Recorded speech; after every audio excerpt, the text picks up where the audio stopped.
cannot hear anything.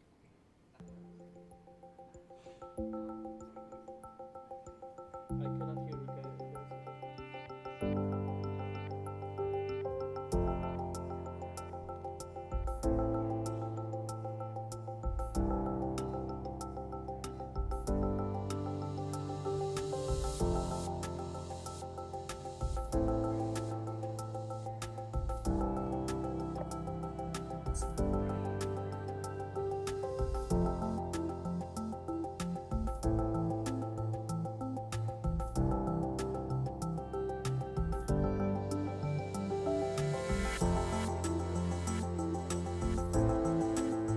Yes.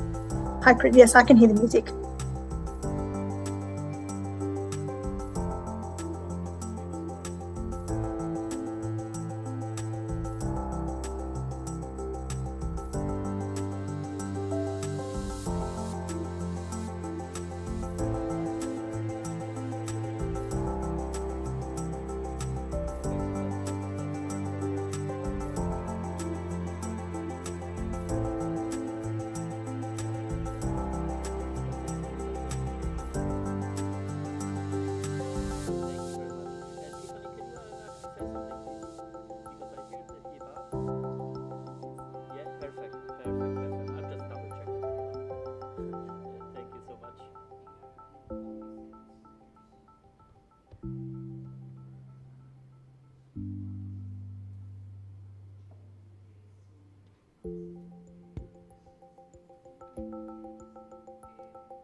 because that's the studio, is the brain. And that's what they sent us.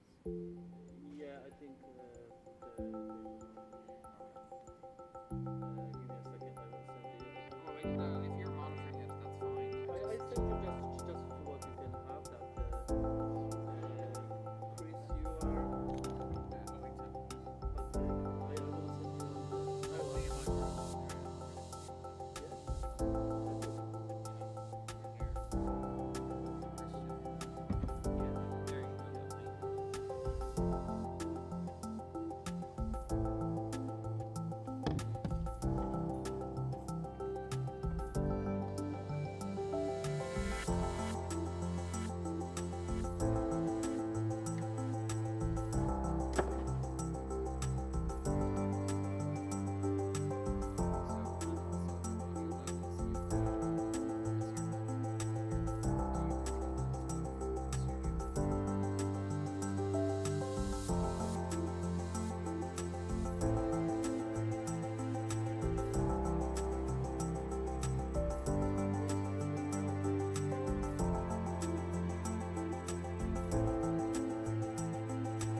Okay, I will send you. I will.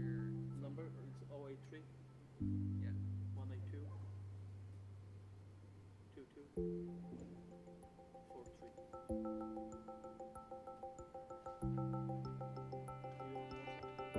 Yeah.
take care of the key because it's not at the area. So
ready? Yeah. You ready? Okay. Okay, we'll start. All right, good morning, everybody. I am very happy to be here today to welcome you all to what's going to be a really interesting, informative and very important meeting today called Obesity Let's Talk 2022. My name is Ciara Martin. I'm a paediatrician, and in December last year I took on the new role as National Clinical Advisor for Children and Young People in the HSE. And one of the first groups I met was Donal and his team, who were talking to me about the work that they had ahead of them for the year looking at obesity and overweight in Ireland. And I was very impressed and very much wondering whether they were going to get all of what they said done. But as you know, they're a very tenacious, very busy group, and I'm really delighted to be here today and to see the fruits of the work that was done, because today is not only putting together a meeting, but also there have been significant developments for children and young people, which is very important to myself. And we're seeing significant changes and I think investment in what will improve services for children and young people with obesity and who are overweight. We'll see it in the acute service, so in our very highly specialist service in CHI, Children's Health Ireland.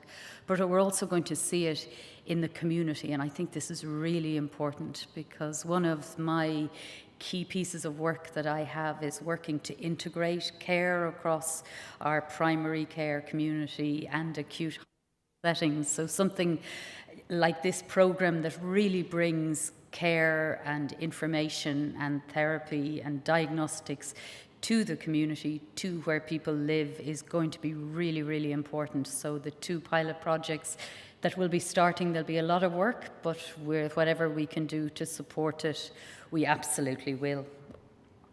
And I said at the beginning too that it's not going to only be an interesting and informative meeting, but you know, obesity it's a very complex medical disease and illness, and it's really important that we have together the scientists who are studying this, and I've been reading up a fair bit about it now over the last couple of months, and you know, it's very heartening to see how much research is being done in this area and how things are changing in terms of our understanding of the genetics and our understanding of the socioeconomic and all the environmental factors that go into this complex process.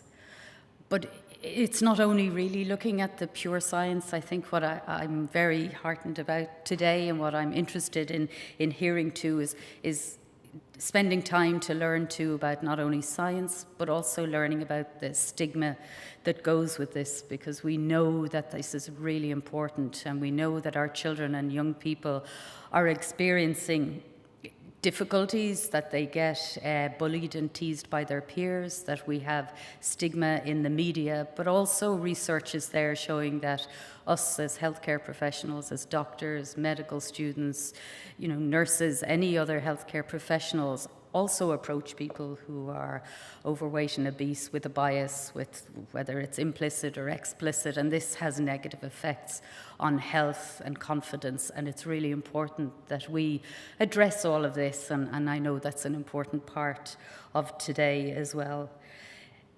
Today, I suppose, is more, it's more about celebration though. It's about coming together, all of us today, health professionals, researchers, and really all of us as citizens to enjoy today, to be able to celebrate the work that's done, to be able to share in the information that our specialists are going to give us, but most importantly, to be able to have that important conversation throughout the day. And I know people will be introducing you to the hashtags and to the how you can contribute to the conversation with comments and questions during the day.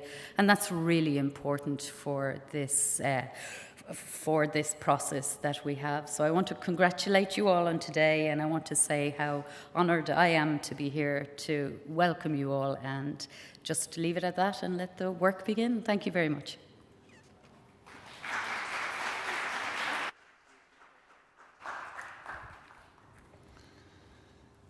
Thank you very much. I'm Donal O'Shea. I'm the clinical lead for the obesity program in the HSE.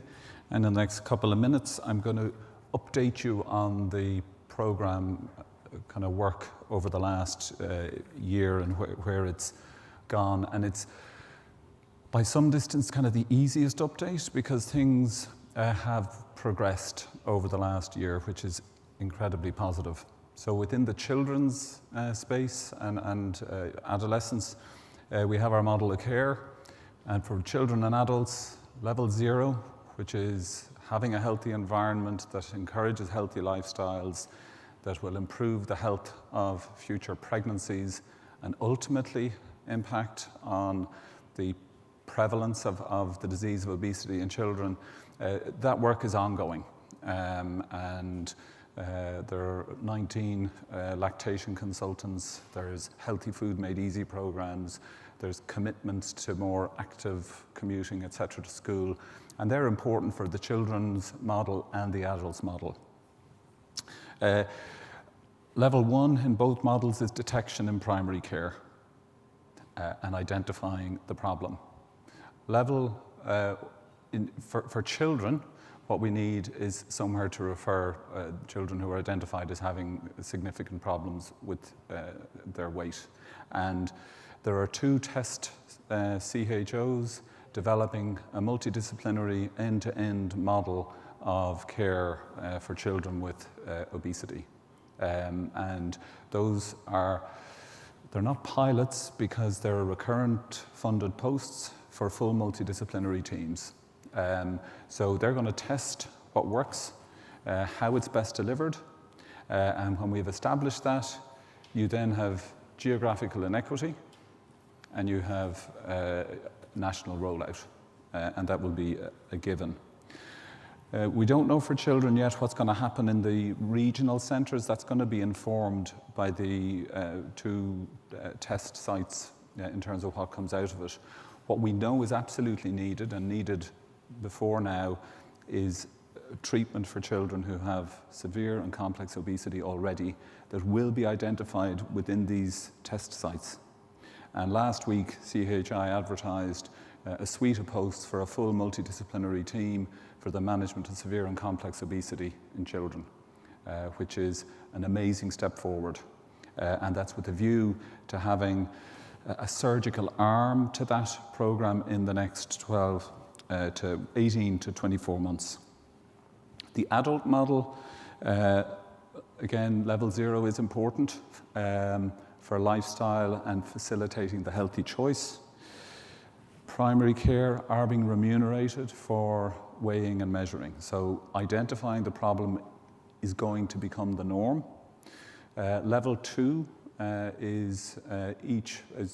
are 96 dietitians being recruited. Recruitment is ongoing but slow to deliver a 12-month program to adults who are identified as having a weight problem. And that's a multidisciplinary designed program that will be delivered over a 12-month period.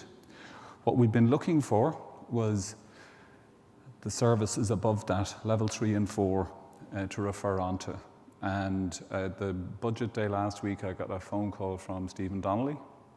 And he said, just to let you know ahead of the budget, the obesity program's ask is in, and you're getting everything you asked for. So that is 6 level 3 services, which is full multidisciplinary teams to see hopefully between up to 300 patients each, and 3 surgical centres. And the surgical centres are going to be Cork, Galway and Dublin, each building up to 400 surgeries a year. So be careful what you ask for, because we now have to operationalise that. I was at a book launch earlier in the week and I bumped into Mary Lou MacDonald. I filled her in briefly, and she said, will most of those surgeries be sleeves? That was her question. I bumped into Leo Varadkar and he said, the problem will be operationalising it. And I bumped into the Taoiseach and he said, I believe the Minister phoned you on the day before to tell you it was happening. There's massive political investment in this, and will like never before. And that's where our job comes into it. So, as I say, an easy update this year, but a lot to do. That's okay.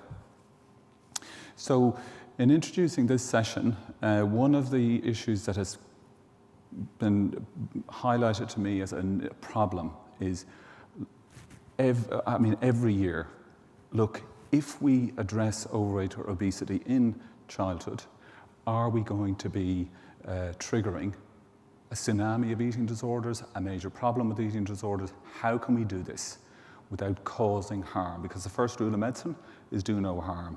And that's what this first session is going to address and tease out. And we're going to open with Dr Hiba Jebeile, a research fellow from the University of Sydney. And she's a dietitian. Her research examines the effect of obesity treatment interventions on eating disorders risk, and she's the lead and program manager of the Eating Disorders and Weight-Related Therapy Collaboration. And that assesses individuals' eating disorders risks during obesity treatment in adolescents and adults. And Hiba is going to talk for about 20 minutes, and then we'll have a panel discussion after that. So thank you very much, Hiba. So thank you, and thank you for the invitation to speak today. And I'd also just like to thank all of the hard work behind the scenes with the AV team who made it possible for me to join and present live. I appreciate that. So before I start, I would just like to acknowledge the Aboriginal and Torres Strait Islander people as the traditional custodians of the land here in Australia where I'm presenting from.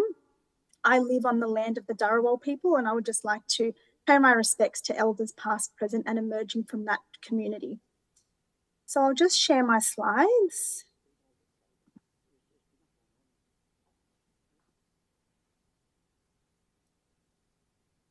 So I hope you can see those now. So today I'm going to be speaking about the intersection between paediatric obesity treatments and eating disorder risk, what the current evidence shows and the challenges that we have in this space. So I think many people would agree that access to effective treatment for young people with obesity is important. And really behavioural weight management is first line intervention, often in a family-based environment. And there's reasonable evidence to show that that results in improvements in both weight-related outcomes, but also in cardiometabolic health and quality of life.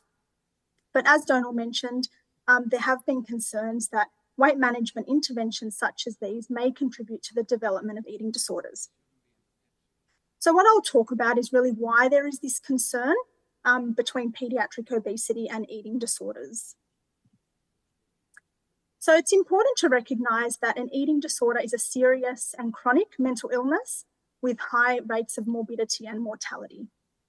Eating disorders are characterised by both disordered eating attitudes and behaviours, and they can often take several years to develop. So, for example, it may begin with some of these eating disorder risk factors. There are a range of eating disorder risk factors, such as disordered eating attitudes and behaviours, including body dissatisfaction, over-evaluation of weight and shape, and dieting behaviours or using more extreme and unhealthy dieting behaviours, having depression or anxiety, and low self-esteem. And for a portion of people with those risk factors, that may progress to a subclinical eating disorder, where they may engage in some more extreme disordered eating behaviours that don't reach the threshold for a clinical diagnosis, such as more infrequent binge eating episodes or using irregular compensatory behaviours. And then for a proportion of those people, that will progress to a clinical eating disorder, such as anorexia nervosa, bulimia nervosa, or binge eating disorder, which is the most common eating disorder.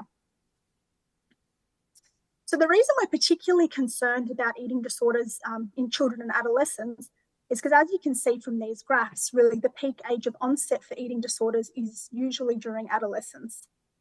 So particularly here for anorexia nervosa, bulimia nervosa, and other specified feeding and eating disorders, you can see that the real age of onset is in that adolescent and young adult period.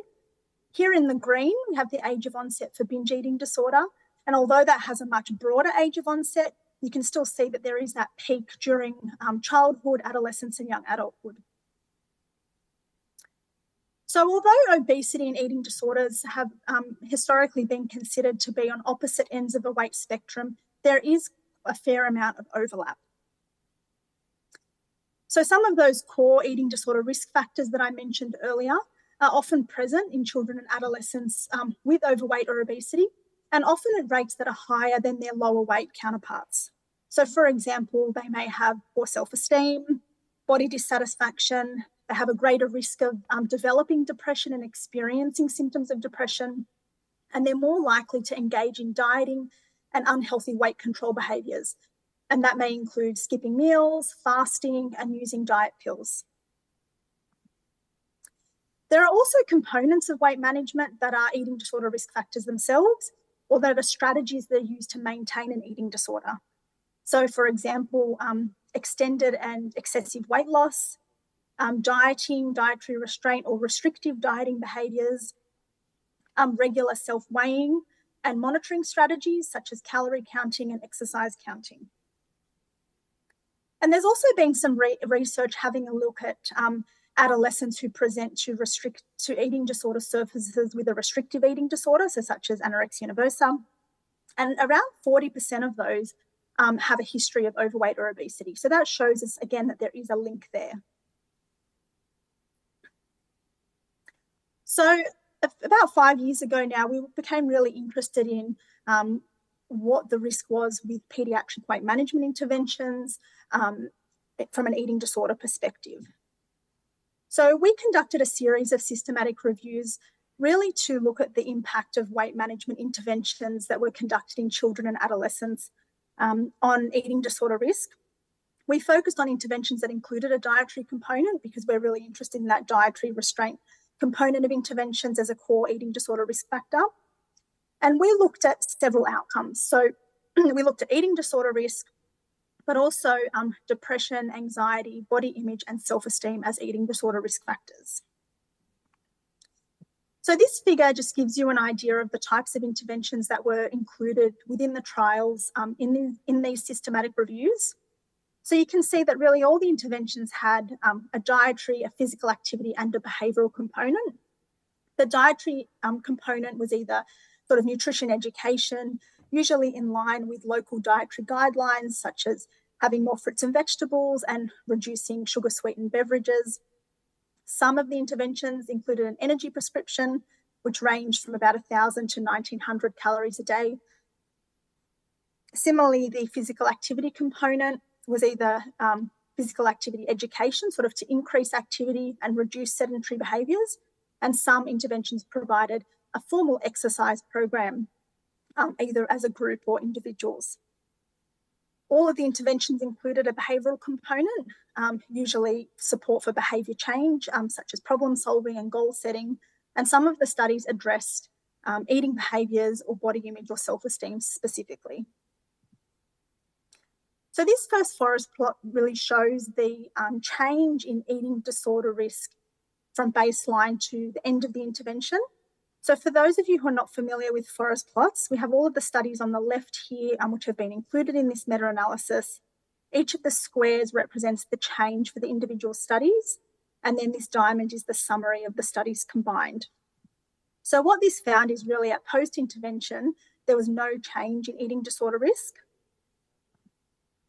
And when we had a look at the follow-up data, we found that there was a small reduction in eating disorder risk that was statistically significant.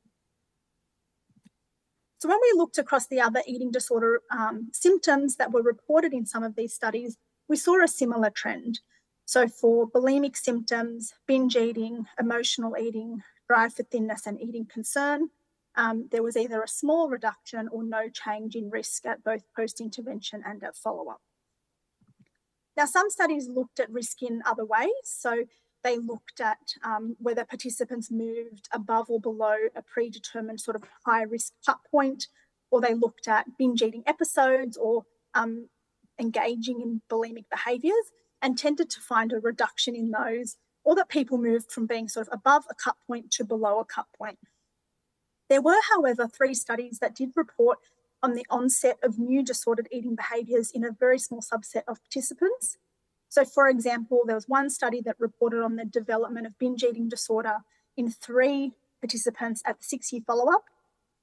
Another study which reported that 7 participants had an increase in their risk score from below a cut point to above the cut point. And another study reported the onset of binge eating in 4 participants. So when we looked at the other eating disorder risk factors, we saw a similar trend, and that was that symptoms tended to improve at both post-intervention and at follow-up, and that was for depression, anxiety, body image, and self-esteem, and that was a fairly consistent finding across the studies. Since we conducted our reviews, last year there was another review that had a look at binge eating and loss of control, specifically in children and adolescents. This review included 29 studies, and they included behavioural weight management as well as pharmacotherapy and bariatric surgery.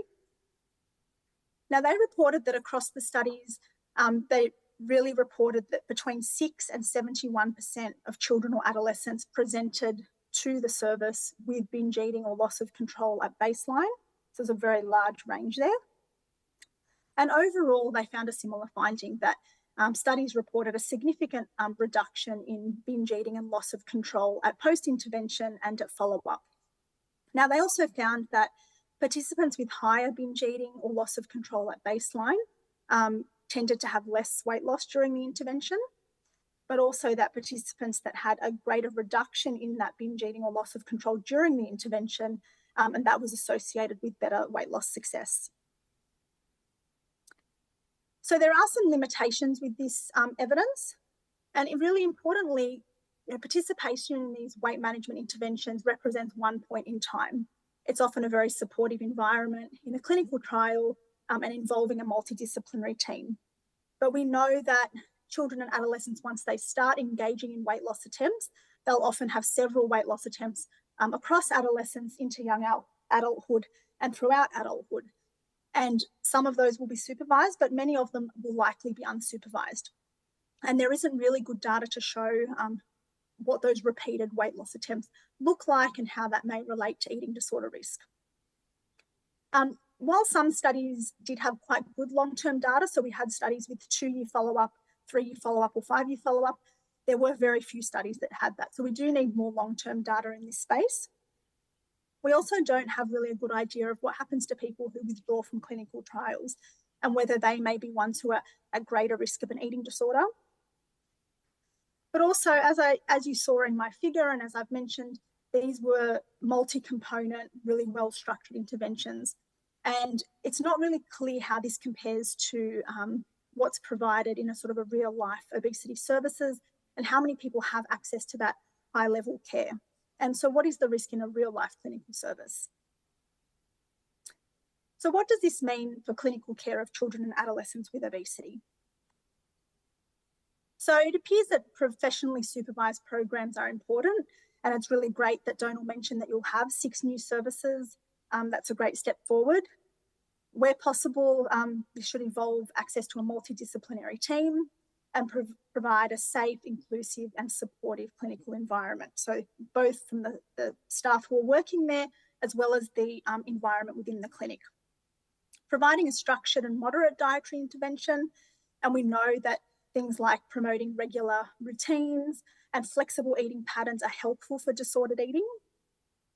Providing support for behaviour change and frequent and extended contact with families, and studies that did have longer follow-up and more regular contact tended to have better outcomes in our reviews. And it seems important to consider baseline screening and monitoring for eating disorders and disordered eating with referral and co-management options to be available as required. So we sort of then became interested in, well, how would we then measure and monitor eating disorder risk in children and adolescents who present for obesity care? So we did a systematic review to have a look at the validation of some of the existing screening tools that are available. And you can see in this table that we identified 5 studies that had validated eating disorder assessment tools, specifically in adolescents with overweight or obesity. So there were 3 different tools that had been validated. The most frequently validated was the Eating Disorder Examination Questionnaire, and that's really the most commonly recommended and used tool. What did stand out to us, though, is that all of the studies were validating these tools to assess for binge eating disorder and binge eating behaviours. And so while binge eating disorder is the most common eating disorder, it really highlighted that there was a lack of assessment tools that could identify that broad spectrum of eating disorder diagnoses in adolescents with obesity. But just a month or 2 ago in the Journal of Eating Disorders, there were new guidelines that were published on the assessment and treatment of eating disorders in people with a high weight.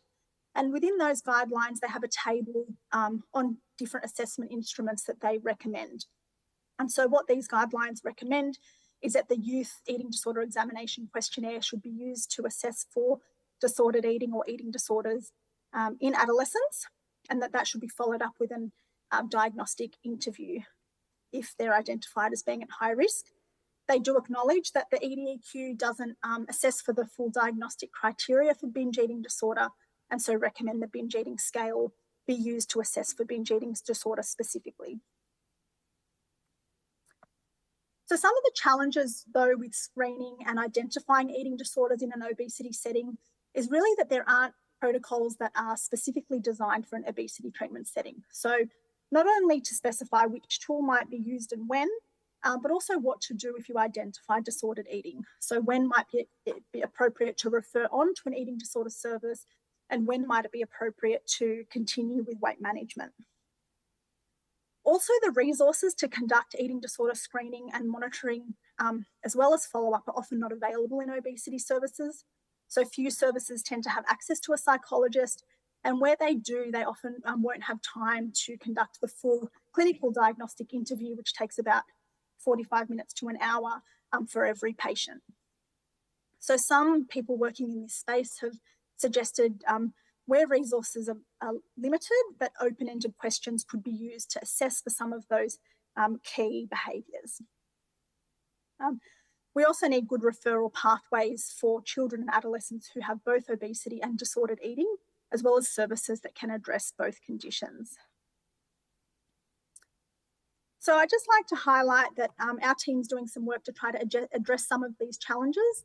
So in 2020, we developed the EDIT collaboration, and really the aim of this collaboration is to see if we can identify participants and adolescents who might be at risk of developing eating disorders when enrolled in a weight management program.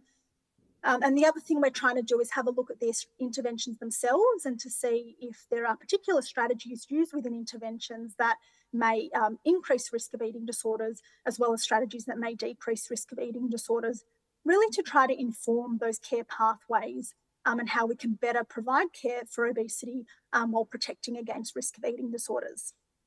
So that's really a watch this space, but if you're interested in this area, please feel free to get in touch with us. So overall, children and adolescents with obesity are vulnerable to eating disorders. The current evidence suggests that structured weight management is not associated with an increase in eating disorder risk for most children and adolescents. A small subset may be at risk. I think it's important for us to be able to identify these young people, but also how accessible is the type of care that this evidence is based on, and screening for monitoring for eating disorders during interventions appears to be important where possible. So I'd just like to thank the team that I work with at University of Sydney, but also the Children's Hospital at Westmead, and all of the collaborators involved in the EDIT collaboration. It's an exciting project to be a part of, and I look forward to the panel discussion. Thank you.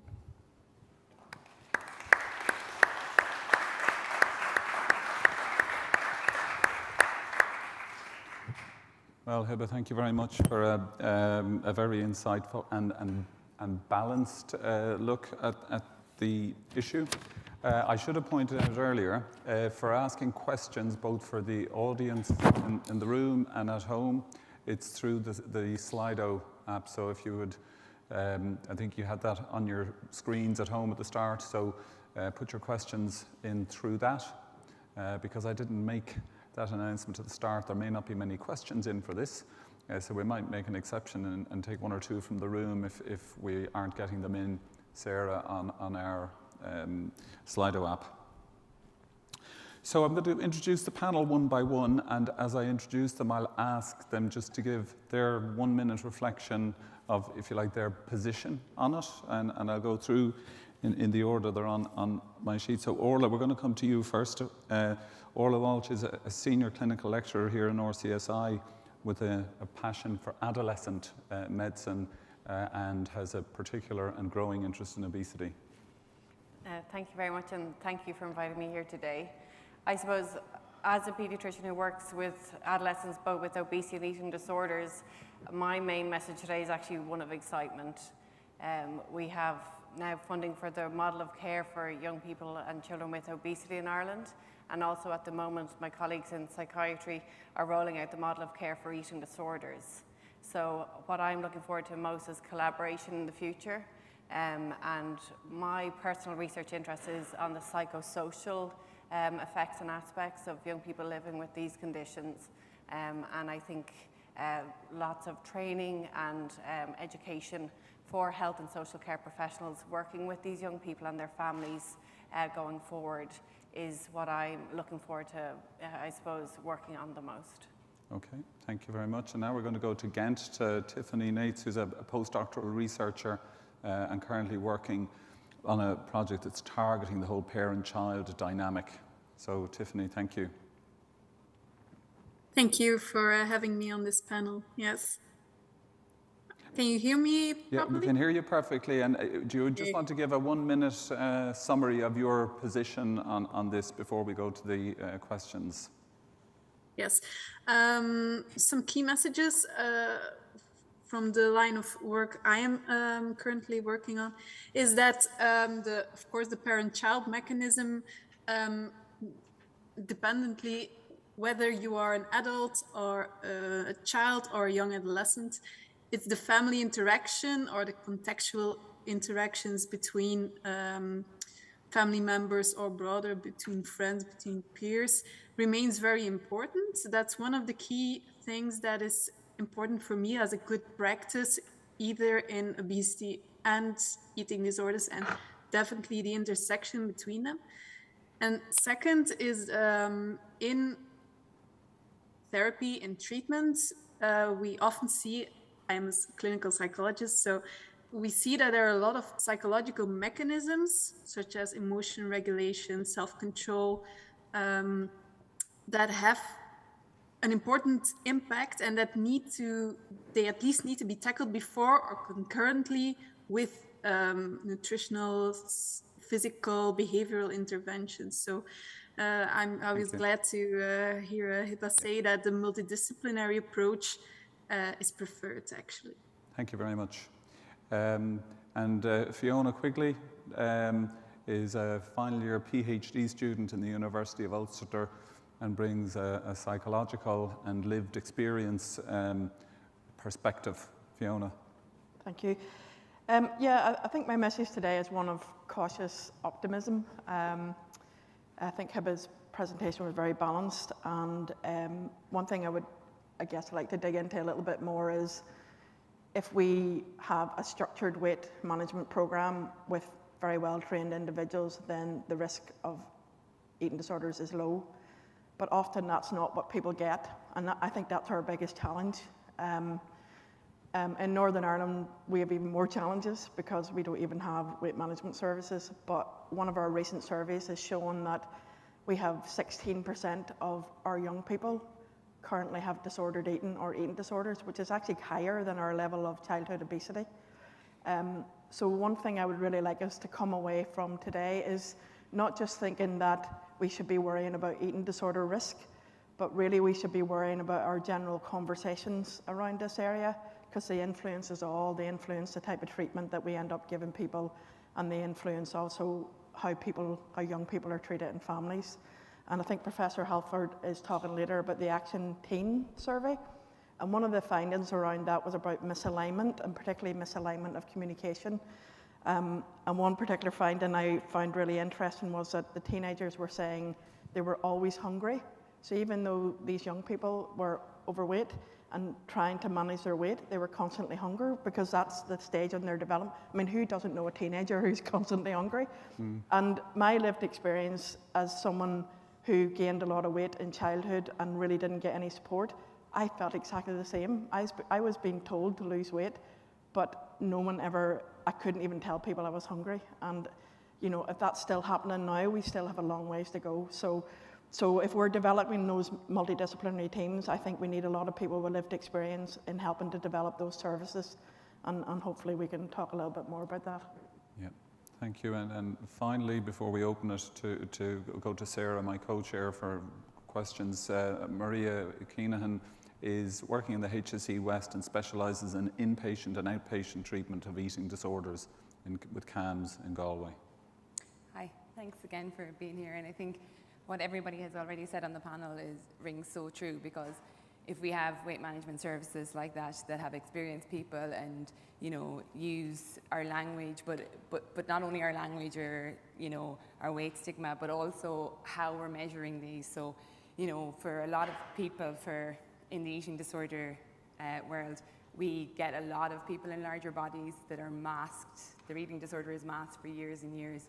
And that's because, you know, we're not looking at the right tools. Sometimes we want people to fit into the one size, the one shape, and we know that in normal society that's not true. We use this medium BMI, which is literally the middle person, so everybody's meant to fit into this middle person, and actually we need to start moving away from that. In society, it's normal to have normal distribution where we go from 80 to 135%, and healthy is 80 to 120, but we stop at 95 to 105.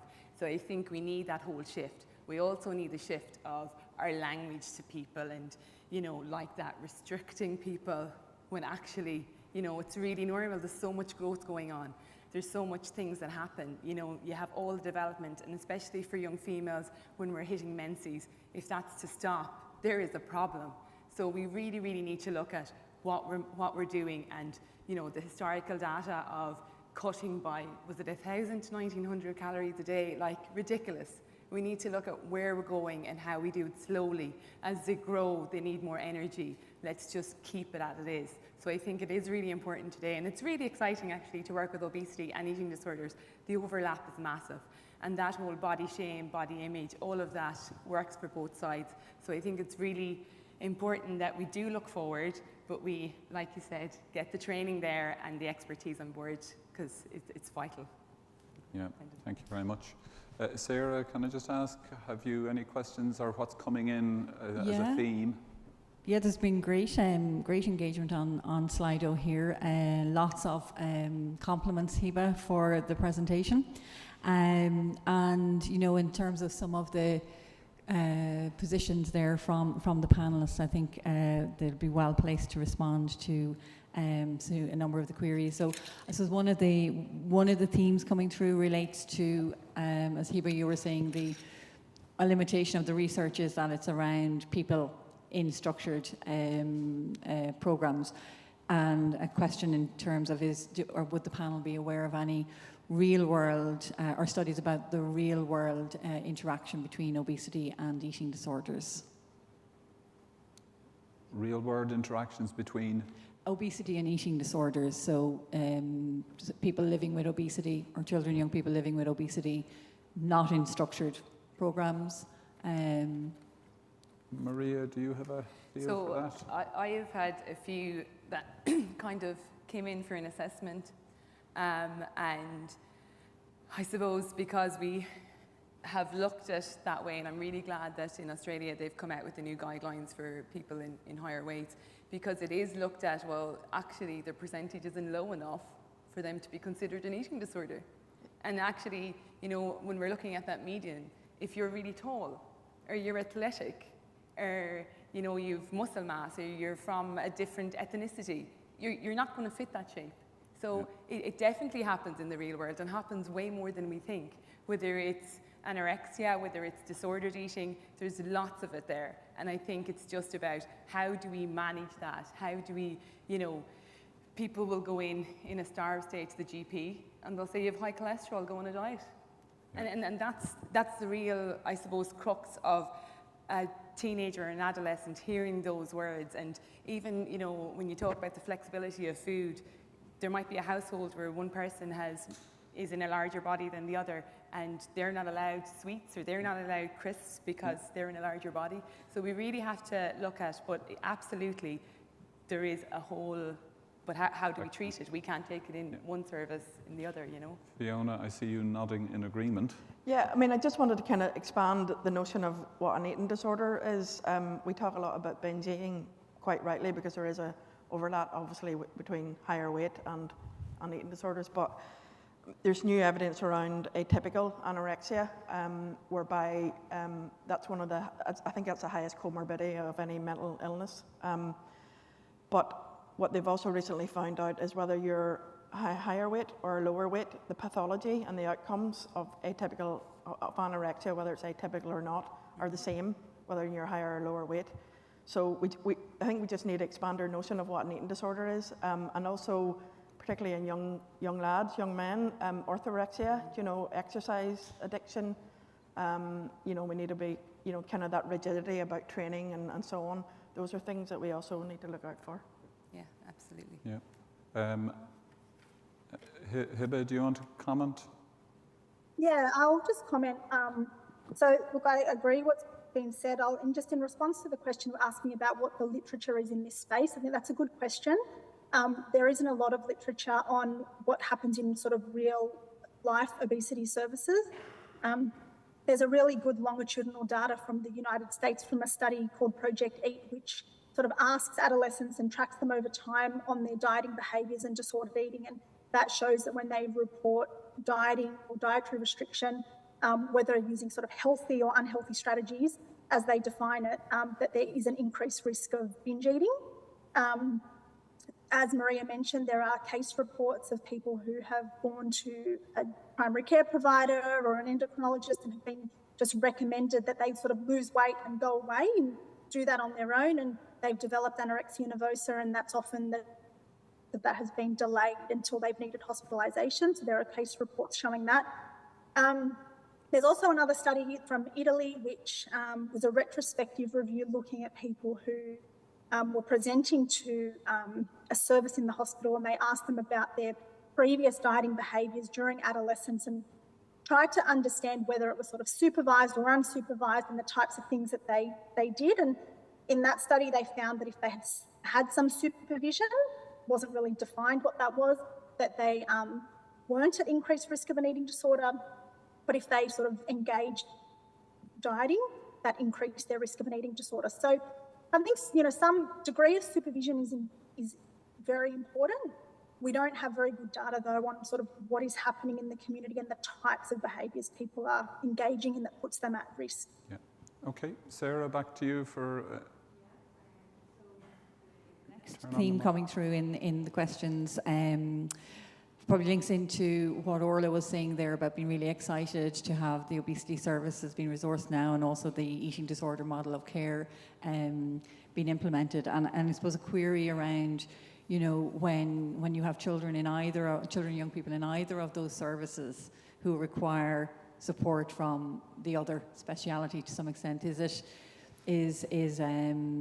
should we be looking at referring on, or should we be looking at building capacity within the services to support children and young people where they are? Yeah, so I think it'd be really important, as Hiba mentioned, the aim is for a multidisciplinary team, and we're starting fresh. We get to choose what we're going to do, and we're going to use the evidence that, and monitor, at baseline and, during the treatment in the weight management program. If we identify a young person, who's at risk, they'll require closer monitoring. And then if we believe they meet or are coming close to, diagnostic criteria for an eating disorder, then I don't think we should hold on to them there. I think we should pass them on to the experts in eating disorders, and that will be our colleagues, our psychiatry and their multidisciplinary team. And so to have open lines of communication between both, and I suppose it's great, myself and Maria are examples of people who work in both, and we'll be able to pick up the phone and call our colleagues. Where I trained in Toronto, we were in the same building, and I asked, people asked, what's your experience? I remember in the 2 years I was there was one child who started in the weight management program, where I was a fellow, and then actually I ended up seeing him the next year in the eating disorder program. And I suppose that was out of hundreds of children, and that I remember him very well, and he has stuck with me in his journey. So I think we have to use the experts in both models of care, but to make sure that we have open communication between us. Absolutely. Ciara? Yeah, and then there's also a query in around, the growing number of children with sensory disorders, which can impact in terms of their eating habits, and the restricted eating disorder was mentioned earlier there, and a query in terms of how that can be considered. Yeah, so I suppose possibly what you're thinking about there is a disorder called Arfid, so avoidant restrictive food intake disorder. And so that's lesser well known than, say, anorexia or bulimia nervosa, for example, but we're seeing a lot more of it. It occurs in younger children and occurs more frequently in males also. And it can be related to issues around sensation or textures and that. It's different, they're saying, they're fussy eaters, they're picky eaters, but no, actually these children aren't growing and developing properly, and that's a danger.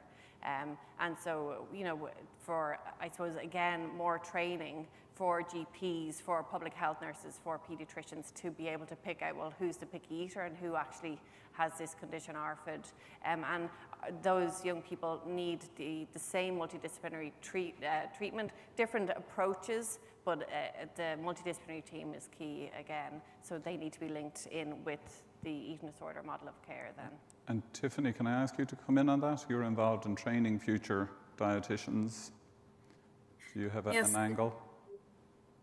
It's a very hard thing to grasp as a student going into dietetics and be taught about those differences and how you should handle such families, not children, but families actually. They see, in Belgium, for instance, they have a bit of information, they have several psychology courses, but I see at the end of their 3-year education, it's only a few that are regularly getting in contact with such families and such disorders. And we often get students who are alumni that are back tracing us a few years later with questions like, we saw things like Arfid, but how should we handle it? There's a very large gap between the regular educational paths towards healthy eating and getting information on and getting skills on how to handle not only children and adolescents, because that's also more difficult, but also children and adolescents with sensory like Arfid, but also eating disorders or obesity in general. It's very hard for the general dietitian to be confronted with such themes actually. Yeah. Thank you. Sarah, is there anything else coming in?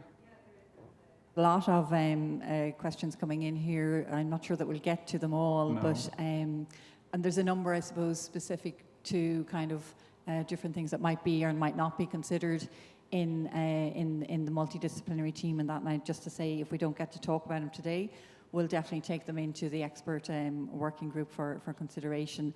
There's a query in relation to, you know, no more than with overweight and obesity, it's also, healthcare professionals are also often very afraid to raise the topic of disordered eating in any way, shape or form with families. So I wonder, did the panel have any tips for the healthcare professionals who are in our audience today on that? I suppose it's a tricky one, isn't it? Because, you know, if there's an issue, they're coming to a clinic. So sometimes it's about maybe probing the patient that's in front of you and letting them highlight what it is the problem. And I guess, you know, parents sometimes will feel like, well, you know, it could be that they went on this health buzz and actually they look great and everybody's telling them they feel great, but actually what's going on for them. So it can be kind of hard to outline, but I think if you have stuff like exercising every day without a rest, you have not eating any, you know, stuff like treats or crisps or chocolate or whatever it is, and having them totally cut out and then suddenly starting to cut down other bits, then it is something that you should name and say, well, actually, you know, this looks like this could be a problem here. When was the last time you had this food, or when was the last time you took a rest day? Or so it's definitely about highlighting, opening it up in the room and going from there, which can be tricky, but if we leave it, we're kind of just kicking the can down the road as such. And Fiona, do you want to comment before we move? One question from the floor, but do you want to comment on that? Yeah, I mean, I think it's also about the young person themselves. When we talk about person-centered care, it's like what matters to that young person and why. You know, so if a young person embarks on a really heavy training regime and is suddenly losing a lot of weight, then it's important to kind of really get into their world. And I think sometimes, you know, when we're designing services, we don't always have the time to be very focused and person-centered. and spend time, because if you've only got 2 or 3 minutes in a GP appointment, that's very challenging for healthcare professionals. So it's just to recognise, to give yourself enough time and really step into the young person's world and meet them where they're at. Yeah. Okay, thank you. And we'll take a question from the floor. Thanks. I wanted to ask Hiba, we can see, I think, in what you presented, that the risks are lowered or improved when somebody is supervised by the clinical multidisciplinary team. And I was wondering, is there any studies that show what happens when interventions are made generally in the community without that supervision? Are risks for developing eating disorders increased, or do you know?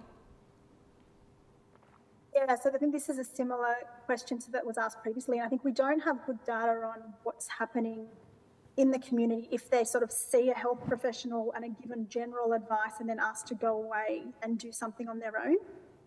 In the study that we're doing at the moment, there are some interventions that have had a very minimal intervention where they're sort of given some information without a lot of support, and that didn't seem to increase risk. But I think that the challenge is that interventions are often short-term. So they might be provided with support for 3 months or 6 months or 12 months, but then what happens after that? I think obesity is still treated as sort of a short-term condition where we're providing an intervention, but then really what happens when they leave and no longer have connection with that service? And I think that's where some of the concerns for eating disorders are, is that they may be taught strategies, or strategies may be used within that context of a weight management intervention. And then a child may, a year or two down the track, have some of those strategies in mind and try to then do them on their own, but without the additional support. And that's where it would potentially become a more extreme behaviour. So, I'll always sort of advocate for ongoing and lifelong care, even if that can't be so regular, but at least having some regular contact with the health service. I mean, certainly from the biggest studies from the adult world, the minute the multidisciplinary support is removed, then gains made are lost, if not completely, but significantly. Tiffany, do you want to comment? Yes, that's also something we saw. We tracked a group of girls and boys with extreme obesity, so with weights that are definitely on the extreme range at the beginning of a residential treatment, and we followed them. They are in the treatment for about a year, and then after a few months we tracked them down again, and we saw that even though in the residential treatment they lost a lot of weight, they felt a lot better at the end of treatment. When we see them again, it was approximately 6 months later, a lot of them regained a lot of weight. It was hard to see, it was hard to hear their stories. They tell us that when they lost the supervision, they lost the support, they lost their friends who were in the treatment with them, going through the same journey. They lost them. They are from all over the country, and then they spread out again. And a lot of them are actually reintegrated in the system a few years later. So those percentages are actually alarming. And the better we understand body weight and body weight regulation, the more we understand that. And that's where, again, from the adult world, the advent of effective pharmacotherapy to help you with your lifestyle intervention is going to become a core part of adolescent weight management. Orla, do you want to comment? Or? Yeah, I'm nodding to what you said. They lost their friends, and that resonated with me, because that speaks to adolescents are unique. They're not children, they're not adults. They're peers, and their environment they're highly sensitive to, and we need to be aware of that and use that when we're planning our service. And yes, absolutely, the arms in the service going forward need to be, you know, dietetics, psychological, medical, surgical, everything together, but with the young person, you know, at the centre. And Fiona, do you want to? Yeah, and also to make the point that this generation of young people are very different to a lot of us. Lots of research around the impact of social media on eating disorders and body image and so on. And again, that needs to be looked at. That needs to be recognised in services as well as a source of distress and also a source of keeping the eating disorder as a high risk. So it's just that, again, we need to understand more about our young people. We need to, as you said yourself, we need to really understand that the development stage they're at is very crucial. And Hiba mentioned Project EAT, which I would invite you all to have a wee look at. A lot of that actually what says is the habits that we establish, particularly as a teenager, we will follow them through. So if you've got a risk of disordered eating, it doesn't even have to be a full-blown clinical eating disorder. That can have all sorts of impacts, not necessarily obesity, but it can be cardiovascular disease, type 2 diabetes risk, and so on. So disordered eating is every bit as a risk to health and mental health as a full-blown eating disorder. Yeah, thank you very much. So we're coming to a close. I mean, and I don't think we've time for another question. Have you got the mic? No, I think we don't have time for another question from the floor. It's been a really, you know, we say shine a light on the problem, and that's what this is about. Let's talk about this, and it's raising the issue. 1 year was a focus. This year it's an interest in the whole area of childhood and adolescent obesity. Co-design needs to be meaningful. I think the interaction between the eating disorders program and the obesity program needs to be real with the lived experience, because there is nothing like the lived experience to tell you where you're not getting it right. So there are massive learns from this. So what I just want to do really, the technology has worked beautifully. Hiba and Tiffany from the World Wide Web, and Orla and Fiona and Maria, thank you very much. And a special thank you also to Eve, who has remained perfectly quiet throughout. So thank you very much. We're now going to take a 5-minute stretch break, and we literally will be back in 5 minutes. So stand up and do the usual walk around. Carl Henry bit.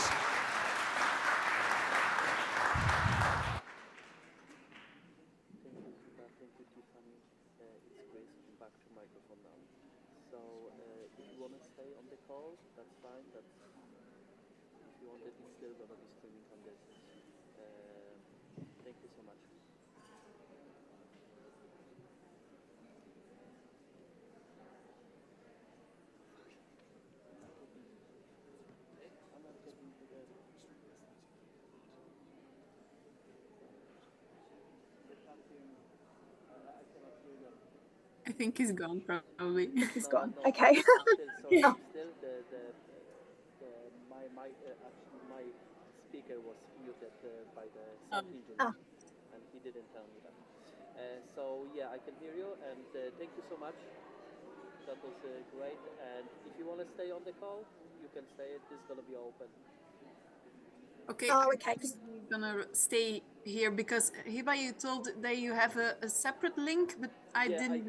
I can actually. I'm gonna type this link now on the what they call.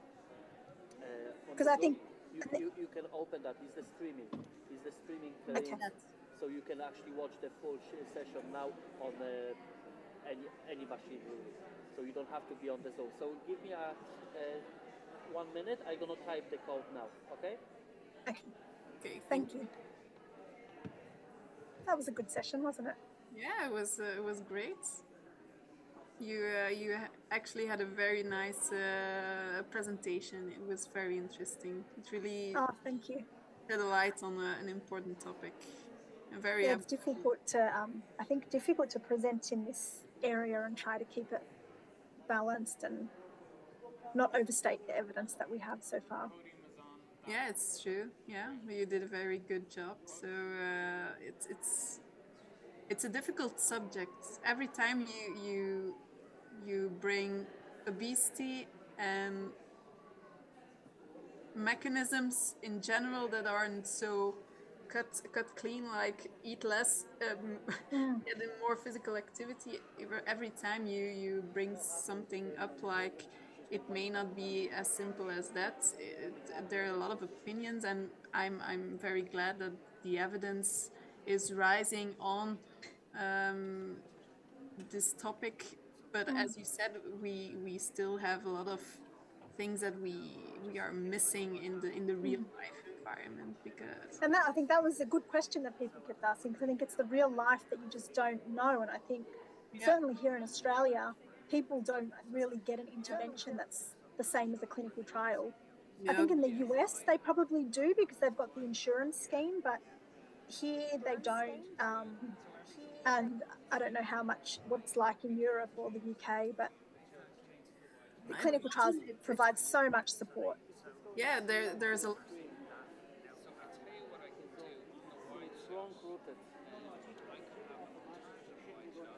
Okay. Because I could hear. Maybe. Yeah. That takes in. Hang on, let's change it so we'll get in the top of the screen here. No, but I could hear actually on this. Yeah, just have to be smiling. Shouldn't go there anyway.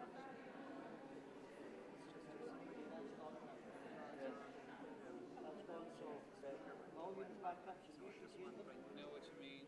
Absolutely. So look, I tell you what. Because I just take the headphones and I hear it. Like, so what I'm going to do is, what I'll do is, we have, that is our wide shot. So we'll have our speaker, which is here.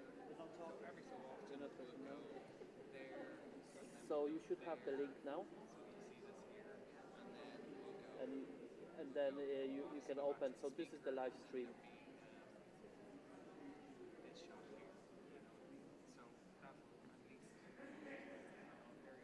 Yeah, that's fine.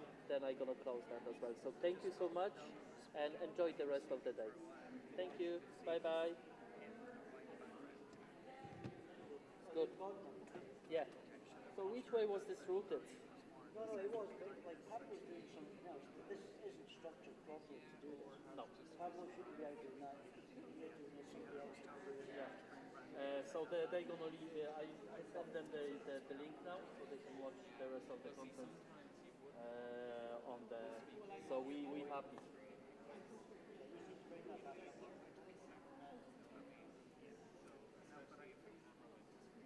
Okay, Chris, can we, because we actually, the time is finished. Okay, sorry. Can you take the key out and we can, are we happy? No, but he's still making people up.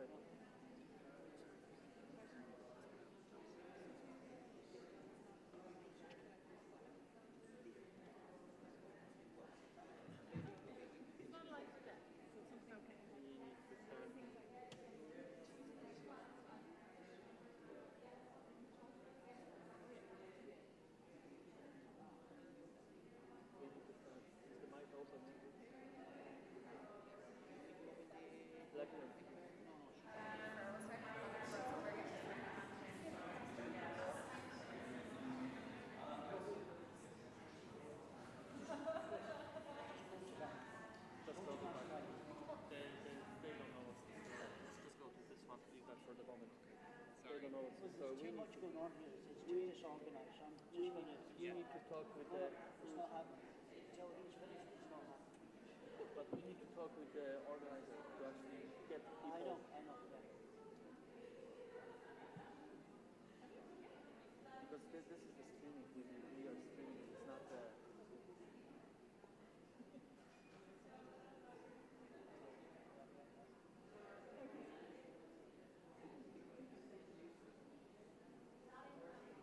I'll talk to once we start. Or should we slides like PowerPoint? You can keep on the holding left anyway.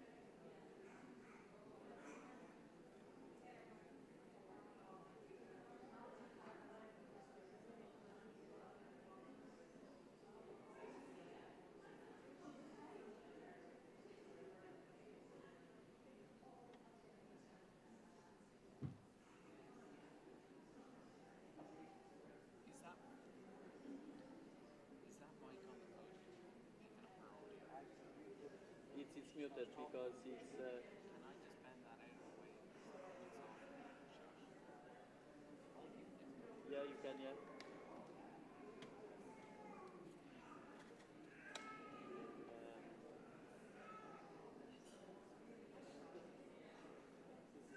It's magic to think this is just a normal kid.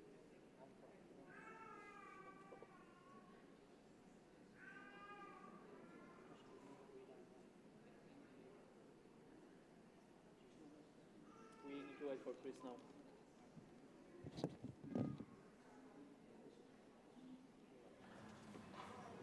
Will we start? Yeah, excellent, great, thank you. So I'm going to open the second session. So our second session here today is on the theme of obesity treatment and young people. My name is Cathy Breen. So I am currently chair of ASOI, and I'm going to be chairing this session also. So just a reminder, I suppose, questions for the session to use the Slido app for any of your questions. And secondly, to remind you, if you are retweeting, to use the hashtag ObesityLet'sTalk22. So I'm going to start with just a quick overview, I suppose, about ASOI and who we are. So if I can get the slides to go, great. So we're the representative body in Ireland for the European Association for the Study of Obesity and the World Obesity Federation. So our aim is to develop an understanding of obesity through research and education, and we aim to facilitate contact between individuals and organizations with an interest in obesity and promote action to prevent and treat obesity across the island of Ireland. And we have wide multidisciplinary membership with clinicians, researchers, public health representatives, educators, and people living with obesity. And our major focus, I suppose, over the last number of years has been advocacy to reduce obesity stigma. This is just a quick picture of our committee, many of whom are here today, so I'm representing all of them. So I suppose just a little bit about what we do as an organization. So if you are interested in joining us, we have a regular newspaper or newsletter for members with information about upcoming events. We offer some discounts for educational updates and conferences, such as ECO. We have social media updates. We also have an education and research working group, and we're involved in an obesity stigma working group also at the moment. At the moment, we're working on a research repository which will hold all of the Irish obesity-related research that we can find. So Dr. Ciara Brown is working on that at the moment. That will be available hopefully soon to members. This year, on World Obesity Day, we in conjunction with ICPO, we developed a number of videos on various themes around obesity, which you can find on our Twitter account. And in January, we had an EASO stakeholder session. So just a flavour of, so I suppose, some of the events we've been involved with this year. I mentioned ECO. So ECO is the European Congress on Obesity. So it's an annual conference on obesity, and this year or next year in 2023 we're hosting it in Dublin. We're very excited. We were due to host in 2020 when COVID hit and we had to go online, so delighted to be hosting that in person next year. So certainly if you have an interest in the area of obesity, I would recommend signing up for that conference. Our other big project this year is a collaboration with Obesity Canada to launch some clinical practice guidelines for adult obesity. Some of you will be aware of the Obesity Canada clinical practice guidelines, and we've been working with them and individuals from all over Ireland on adapting those guidelines for use in Ireland. So this is a very busy slide, but just to give you a flavour, those clinical practice guidelines will cover 18 topics from stigma through to the science of obesity, epidemiology, assessment, and then lots of clinical topics in relation to mental health, physical health, nutrition, activity, pharmacotherapy, bariatric surgery, care through the reproductive years, commercial programs, emerging technology. So the spectrum, I suppose, of obesity care. And we will be launching those hopefully on the 25th of October, and they will be available on the website for anyone to download from there. If you're interested in becoming a member of ASOI, you can log on to our website and sign up on the website. There's an application form. And that is it for me. So that's it on ASOI. So I'm going to introduce our first speaker. Our first speaker is Professor Jason Halford. So Jason is the head of the School of Psychology at the University of Leeds, and he's also the president of EASO that I mentioned earlier, and a chartered health psychologist. His research is focused on weight gain in relation to pharmacotherapy, eating behaviours, appetite, and the effects of marketing on children. He's also a board member with the European Coalition of People Living with Obesity and the lead of the Action Teens study, which is what he's going to present on, and it looks at the experience of adolescents living with obesity globally. So I'm going to hand over to Jason. Thank you.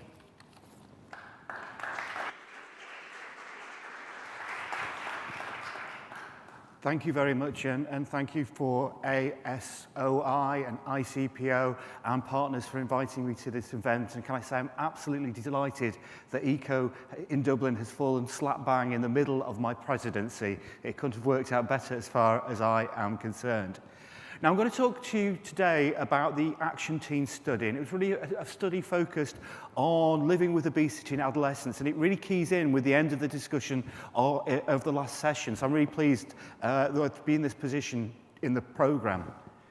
Now, the global prevalence of adolescence has increased in recent years, and from 1975 to 2016, it's risen from 0.7 to 5.8 in girls and 0.9 to 7.8 in boys.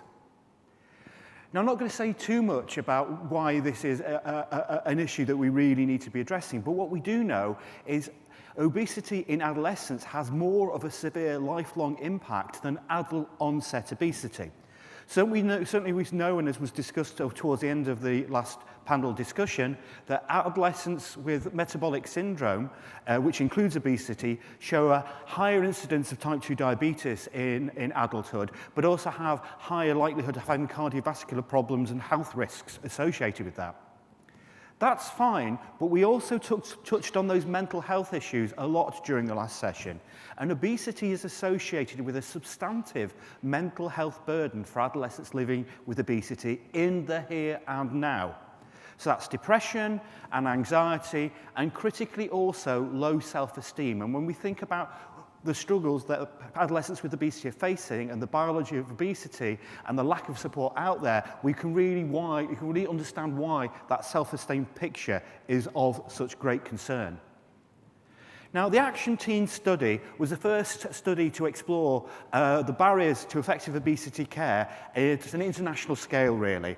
And we really wanted to look at it from the perspectives of the adolescents living with obesity themselves, their caregivers, but also their healthcare practitioners. And the adolescents living with obesity, they were between 12 and 17 years. The caregivers had to spend at least 50% of the time with the adolescent and be involved in healthcare decisions. And the healthcare practitioners needed to have been in practice for at least 2 years, had to spend 50% of their time in practice on a day-to-day basis, and had to at least see 12 adolescents living with obesity per calendar month. Now, 10 participating countries, and we got generally quite good global coverage. We have Mexico and Colombia in the Americas. In Europe, we've got Turkey, Italy, Spain, and the United Kingdom. Saudi Arabia in the Gulf region. And in Australasia, we've got South Korea, Taiwan, and Australia itself. And each country roughly recruited about 1,000 participants, slightly lower in Australia. Now, what was the study objectives? Well, the primary objective of Action Teens was to find or to identify perceptions, attitudes, behaviours, and other barriers to effective obesity care for adolescents living with obesity, but also their caregivers and their healthcare practitioners. And we had some secondary objectives, and that was really about making an impact from the study, so it goes out from the study results. And one was to generate insights to guide collective action to improve care, education, and support for adolescents living with obesity and their caregivers. But also, actually, what was very clear from previous action studies is there was communication issues, and we really wanted to create a communication platform to really help change those discussions between adolescents, caregivers, and their healthcare practitioners to really improve the support. You can't improve support if people don't understand each other. So we conducted a survey-based questionnaire, and actually three. There was three different questionnaires, one for the healthcare practitioners, one for the caregivers, but also ones for living with adolescents living with obesity. And that's 7 to 8 sections, and they varied from 56 questions to 69. And we're asking a lot of things, so it means you can't ask in great depth about any one topic. So you might be things you want to know more about, and I'm going, that's really good, we need to do a follow-on study. So just to manage some expectations here. What we're interested in, well, socio-demographics, the information sources everyone used, the knowledge around the impacts of obesity, the interactions between healthcare practitioners, attitudes about food and about obesity, weight loss conversations and motivations, and finally about opinions or attitudes around overall health and well-being as well. So I'd like you to focus particularly on the left hand of this slide. This is the characteristics of our adolescents living with obesity. And we recruited about 5,000, well, we recruited 5,275. And everybody had to complete the entire questionnaire to qualify, okay? So this is just completers. No incomplete data was included. And in terms of obesity class, 65% were in obesity class 1, 21% in obesity class 2, and 14% in obesity class 3. And oddly, actually, we had more males, adolescents living with obesity than females. The average age within the age range that we're looking at was 14.8. Now, this is the primary care medical specialists. So this breaks them down by their specialities. And obviously, 57% were primary care practitioners in general forms, general practice, family practice, or internal medicine at a primary care, in a primary care setting. 20% were general paediatricians, and of the other specialities, which were 23%, the largest were paediatric endocrinologists, and the endocrinologist appears to have disappeared from the slide that I can see there. Now, what was their professional experience? Well, asking about their education post their training, post their medical degree, 43% said, I've had advanced training. So when, okay, so you've had advanced training, did you get any certification or assessment? Oh, that brought us down to 26. Okay, so actually any form of certification or assessment brought us down to 26. So we went, okay, how long was this training? And we said, was it over a day? Only 13% had training in obesity over 1 day with certification, okay? And when we think about the complexity of obesity and obesity science and all that we need to bring to the table when we're doing training in obesity science and also the lived experience of obesity, you cannot fit that in 1 day. Now we're going to talk a little bit about information sources and again pick up on some of the themes that was talked about in the last presentation. Where do adolescents living with obesity go? Well, they go to YouTube, they go to social media, and they might go to family and friends. Information from a doctor comes a poor fifth, okay? And for those of you who are familiar with social media and YouTube, we all are, we know how much rubbish is out there. And Constantine will be speaking to some of that perhaps later. What about the caregivers? Actually, the doctor is top of the list. But very quickly after the doctor come search engines. So that's good old Dr. Google there pitching in. And then obviously you get YouTube after. What about our healthcare practitioners? Well, medical education and CME, that's fine, that's absolutely fine. That works really, really well. Conferences and journal articles, they're going to where they should do for their sources of information. What about attitudes towards obesity and weight loss? Well, we asked each of the three groups, how do you perceive obesity? Do you perceive obesity as having a strong or a very strong impact on a person's overall health and their well-being? And 72% of the adolescents living with obesity did, 67% of their caregivers did. What about the healthcare practitioners? 89% did. And initially you think, well, that's really, really good. 89% of healthcare practitioners recognise its impact on overall health and well-being. But having reflected on this slide a couple of times, having presented it, I'm really worried about that 11%. That is a concern. It should be a concern to all of us. But I think the other big headline is here. there's 67% of caregivers who are underestimating the impact. And it might be that it's a passing phase, they're not recognizing their child's weight status. You know, there may be a number of things which we might want to discuss later on. Now, this talks about perception of current weight, and we asked her, how do you perceive your current weight for the adolescent living with obesity, or how do you perceive your adolescent's weight for the caregiver? Now, 76% of the adolescents living with obesity recognise their weight was above normal. They've been screened on height and weight, so their BMI was all in those three categories, but 76% did recognise that. Less with the caregivers, only 66% of that, even though we screened for their adolescent living with obesity weight. How did they feel about their health? Well, actually, 71% or 72% felt positive in the adolescents living with obesity. That jumped to 80% in terms of their caregivers. Now, this talks about level of worry. This side is level worry about weight. That side is level of worry around future health. Now, what we saw was the adolescents living with obesity, 72% of them were worried about their current weight, but only 6% of their caregivers were. So you've got that kind of misalignment between the caregivers and the adolescents living with obesity. In terms of worry about future health, well, 37% of both the adults and the caregivers were worry quite a lot about future health.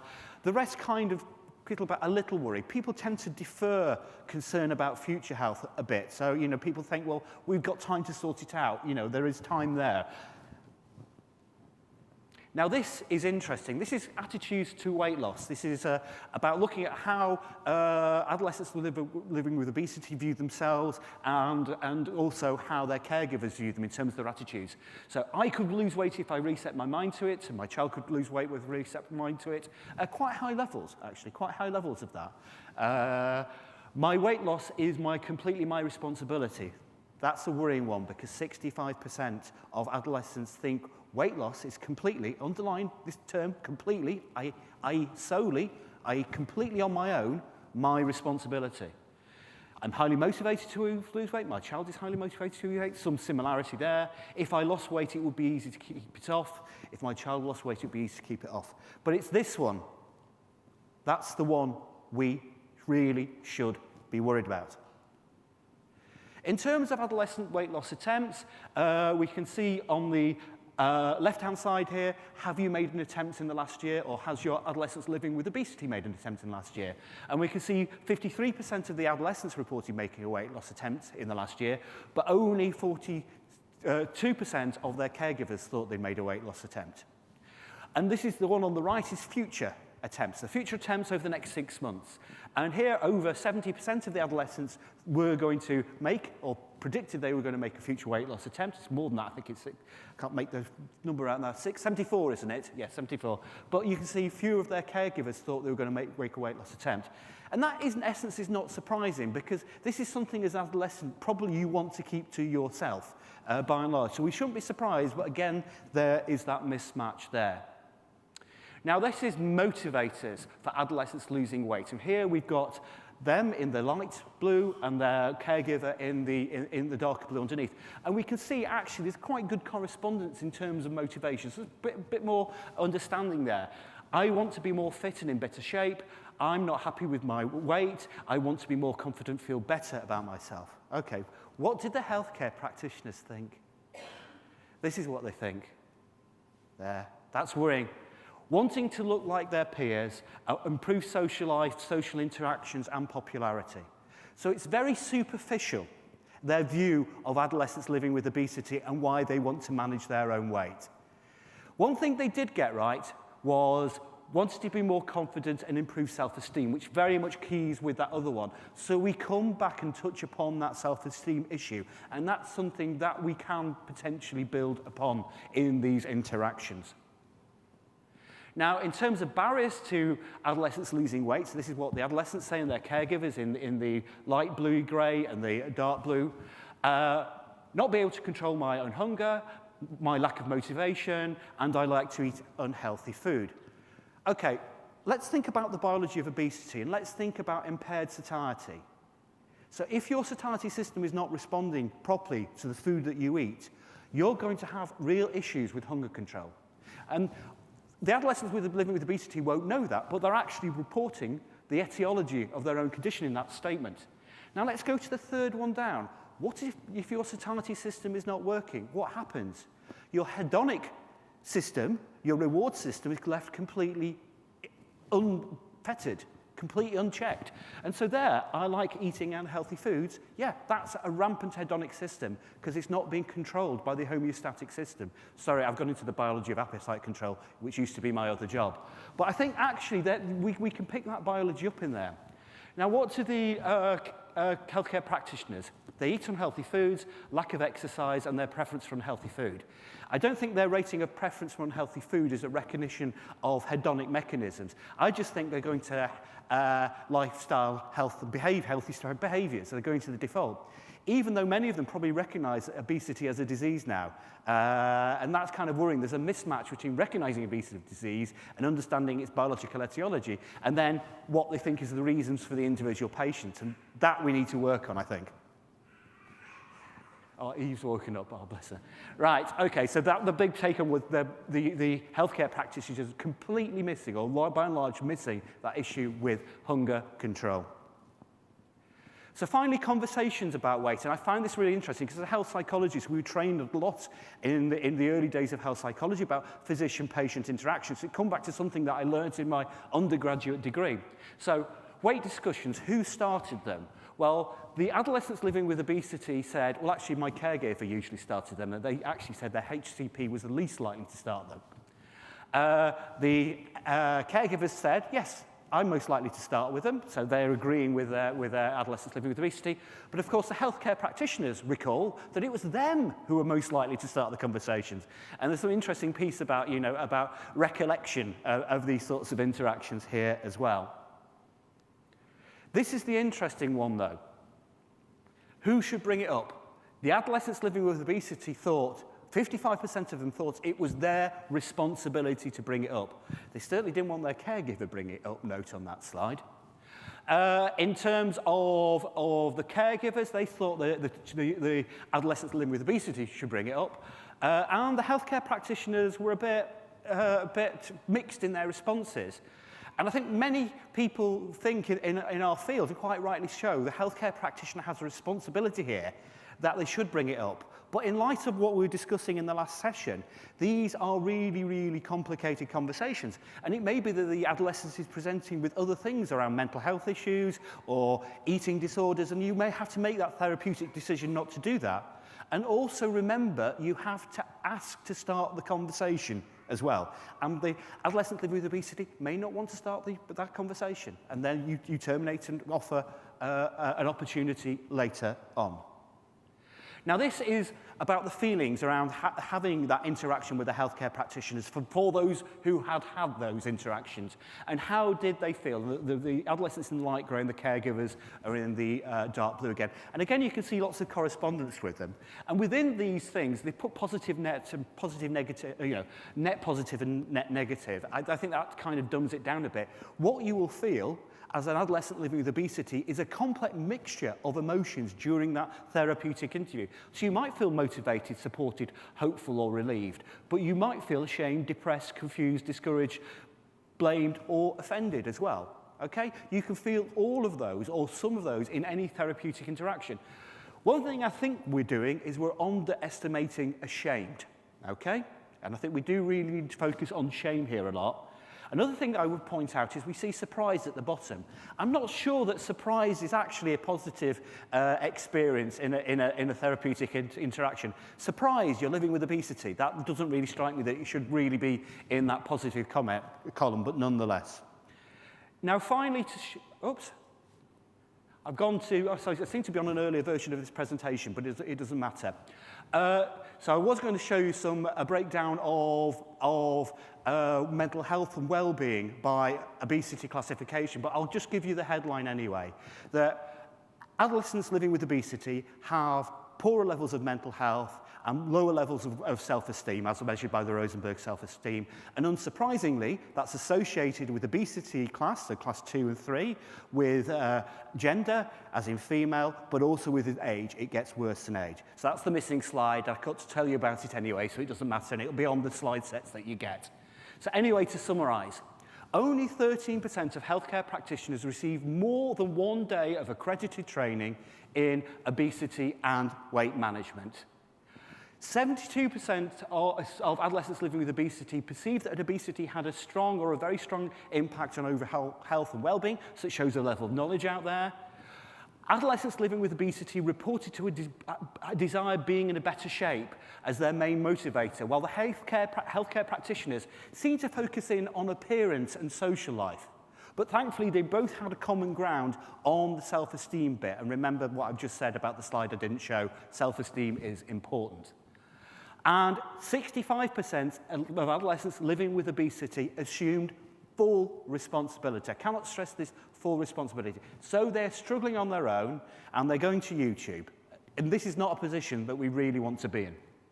And finally, adolescents living with obesity and their caregivers reported a complex mixture of feelings after recent weight loss discussions. And there's a real need for healthcare practitioner training in about how to go about those consultations, but also how to read how they're going along in real time as well. I think there's actually a broader piece of work which needs to be done about healthcare practitioners having conversations with adolescents per se.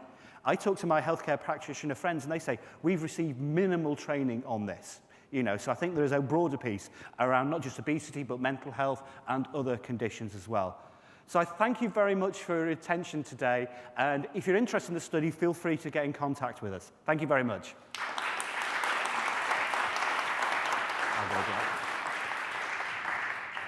Super, thank you very much, Jason. So we're going to hold questions till the panel discussion, if that's okay. So I'm going to welcome our second speaker to the podium.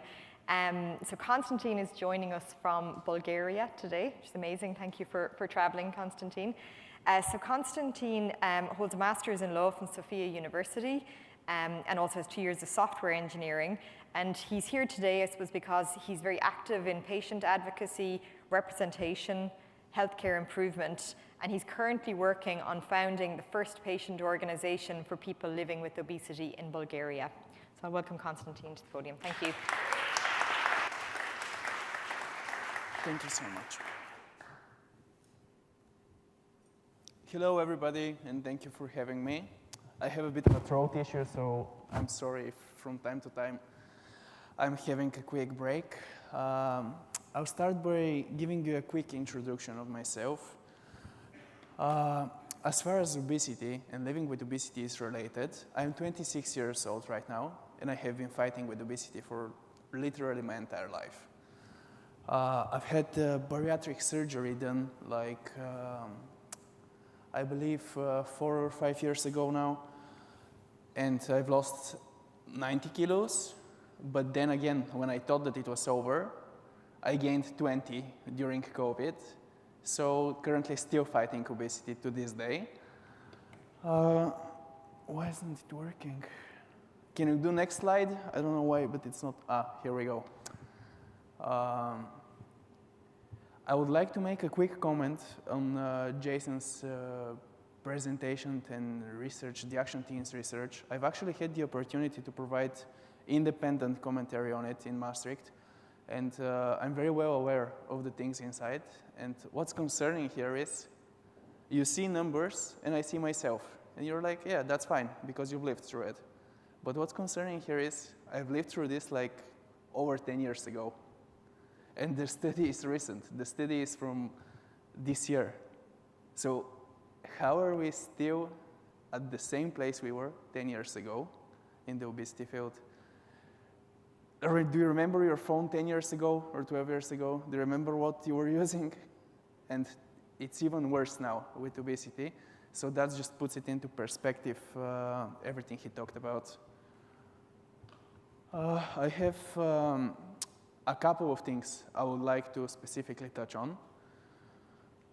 Nowadays, the impact of obesity is even more severe and even harder for the people of younger age. They have even more access to unhealthy choices. During COVID, they have even less access to activities. Imagine how many children during COVID didn't grow up by playing sports with their friends, by participating in group engagements, group activities. Again, I'm touching on the thing, we are not improving, but we're going deeper and deeper and deeper. And that just shows how much work there is to do. There's also the topic of responsibility in treating obesity and who should take it. We saw in his in Jason's study that adolescents believe it's up to them. Caregivers maybe believe it's up to the adolescent himself or healthcare professionals. Who is it up to at the end of the day? Shouldn't there be someone who comes towards a young person living with obesity and approaches them with the intent of helping them? Shouldn't there be a system that works automatically, that follows you throughout your entire experience and gives you different choices and different opportunities and different understanding of your issue?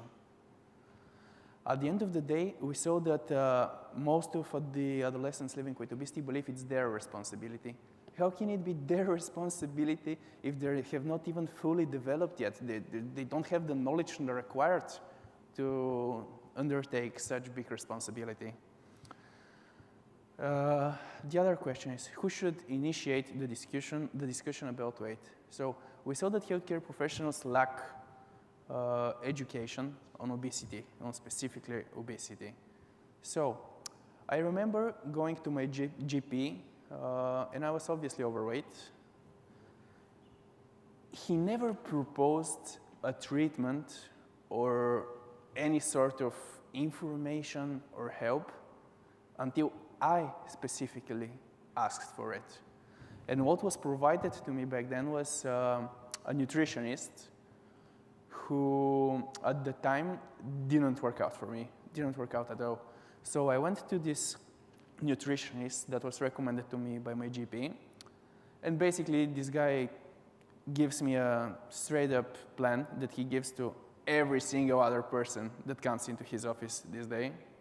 No work put into it whatsoever. I could basically download that from the internet and start giving it to people and charging them money for it.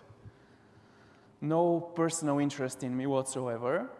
So I started doing this plan, this nutrition plan. And there were some results at the beginning, but I hated it. It wasn't meant for me, and I couldn't do it. So what's the results? I do 6 months of it, I lost 20 kilos, and in the next 6 months I gained 40. So I was even worse off than before it. I've touched already on the lack of advanced obesity training, but I would like to address the possibilities and the stuff that works. So if we have methods, if we have medication, if we have surgeries, if we have educated people in the field of obesity, why aren't we making them more accessible to kids in my shoes? So imagine if I had access to all the knowledge and information I have today, 12 years ago. It would be a totally different scenario. My life would be actually different. I'm not saying I'm not well off right now, but I believe it could have been an easier journey. As far as the good choices and good opportunities go, actually post-bariatric surgery, I was introduced to another nutritionist that would recommend a good plan for post-bariatric surgery. She was amazing. She literally specified everything to me, to my needs. Oh, sorry for the mic. And stuff kept going. I was introduced to a professional trainer. I started going to the gym like 5 times a week, started following the nutrition plan that she gave me. That was really good for me, and I felt amazing with it. And yeah, I told you the result was I lost like 90-something kilos in 4 years. But then what happened?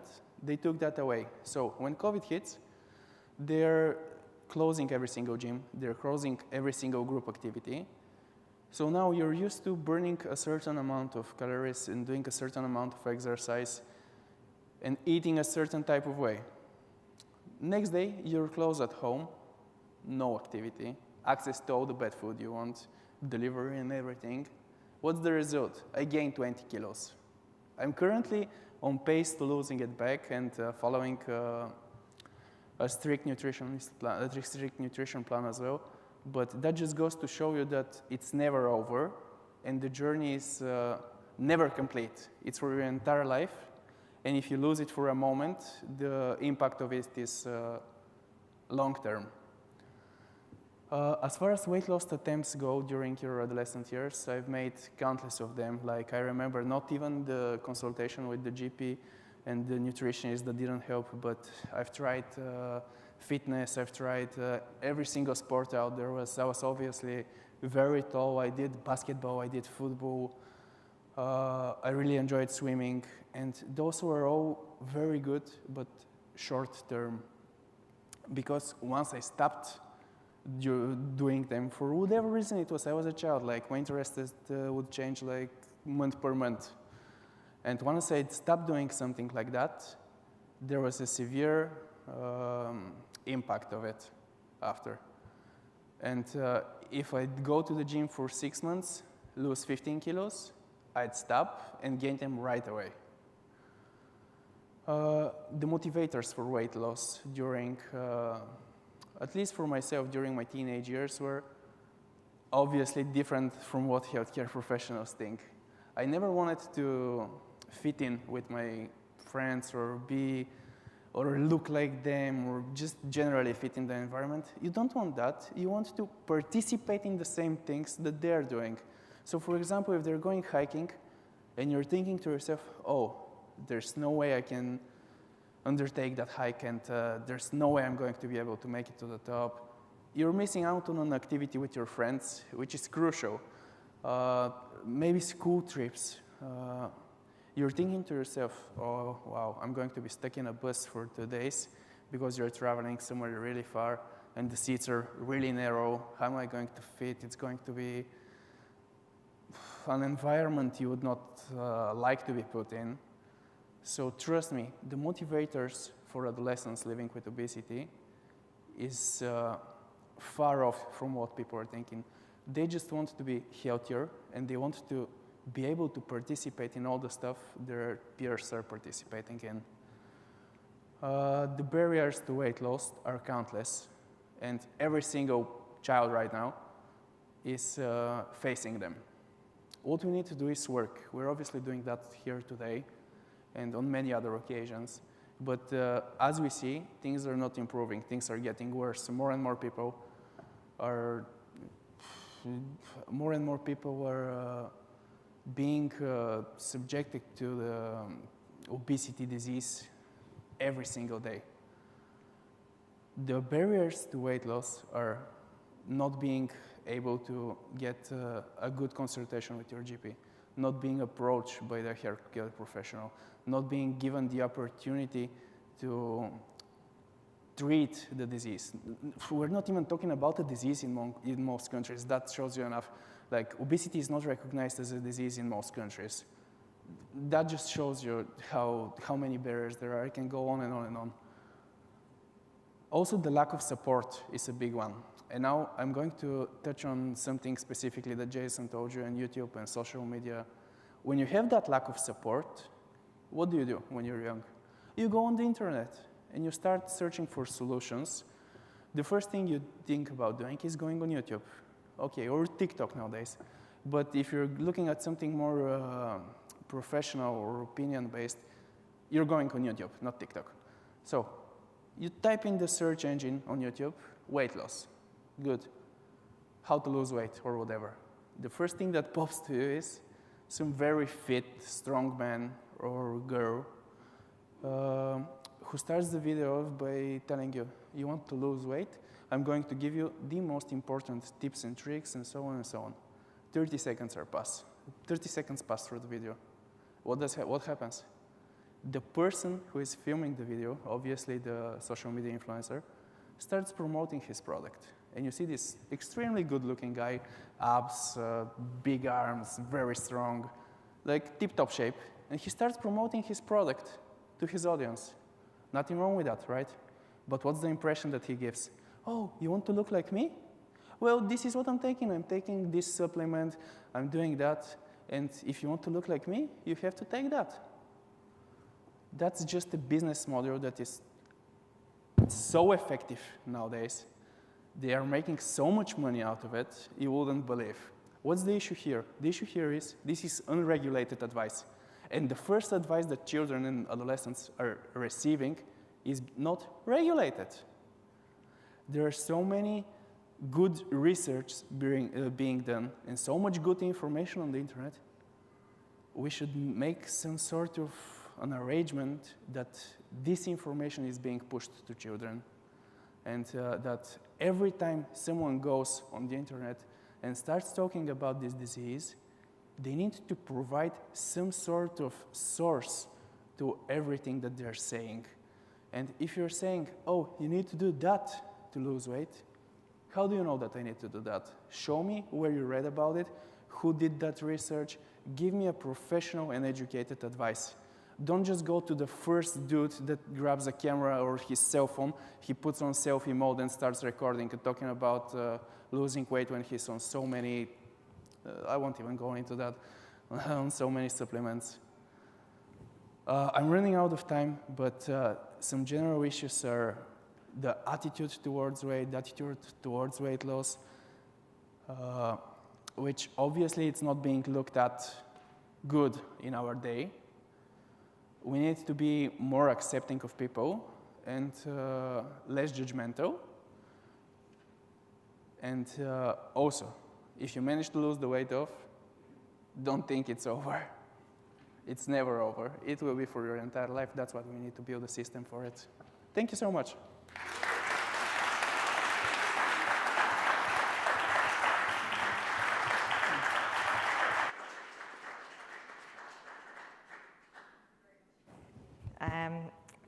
For your reflections. So I'm going to do, I think, similar to what Donal did maybe, and start, Jason and Constantine, coming back to you. Having heard both your presentations, it's probably a lot of overlap, but I might just ask you, maybe Jason first, for just a 1-minute reflection on what you've heard and kind of some key messages for today. Well, I think Constantine's story really very clearly articulates somebody who's had a lifelong experience of a healthcare system that has provided very little to no support. And I think that we know, but that we have to change. You know, the things like Action Study, it's meant that it's very top-level survey, but it's meant to shift the needle, and we do need to shift the needle here. Adolescents living with obesity often fall between child and adult services, and there's not enough child or adult services out there per se. And they need specialist provision, which is about them. And I think there's some talk about co-production at the end of the last talk as well. If the service, if you're trying to fit yourself around the service and the service is not fitting around you, then there is a problem. But that assumes there is a service there for you, and we haven't even got to that stage yet. They're not tailored enough. Yeah. Thank you. And Constantine, any reflections or thoughts or key messages for the audience? I believe I said everything I wanted to say, but if someone has a particular question, you can obviously hit me up on my, I forgot to tell it, but on my email or on LinkedIn. I would love to provide you with some help, any shape, way, or form that I can. Great, thank you, Constantine. Marion, who's been monitoring Slido, I'm just wondering if there's any questions coming in. Yes, so firstly, lots of praise for the presenters, and Constantine in particular, very articulate presentation.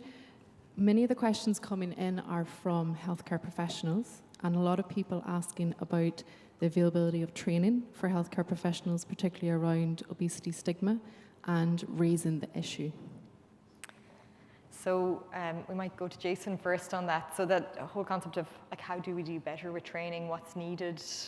Yeah, I mean, I think to be trained around obesity stigma, you actually have to be trained around obesity.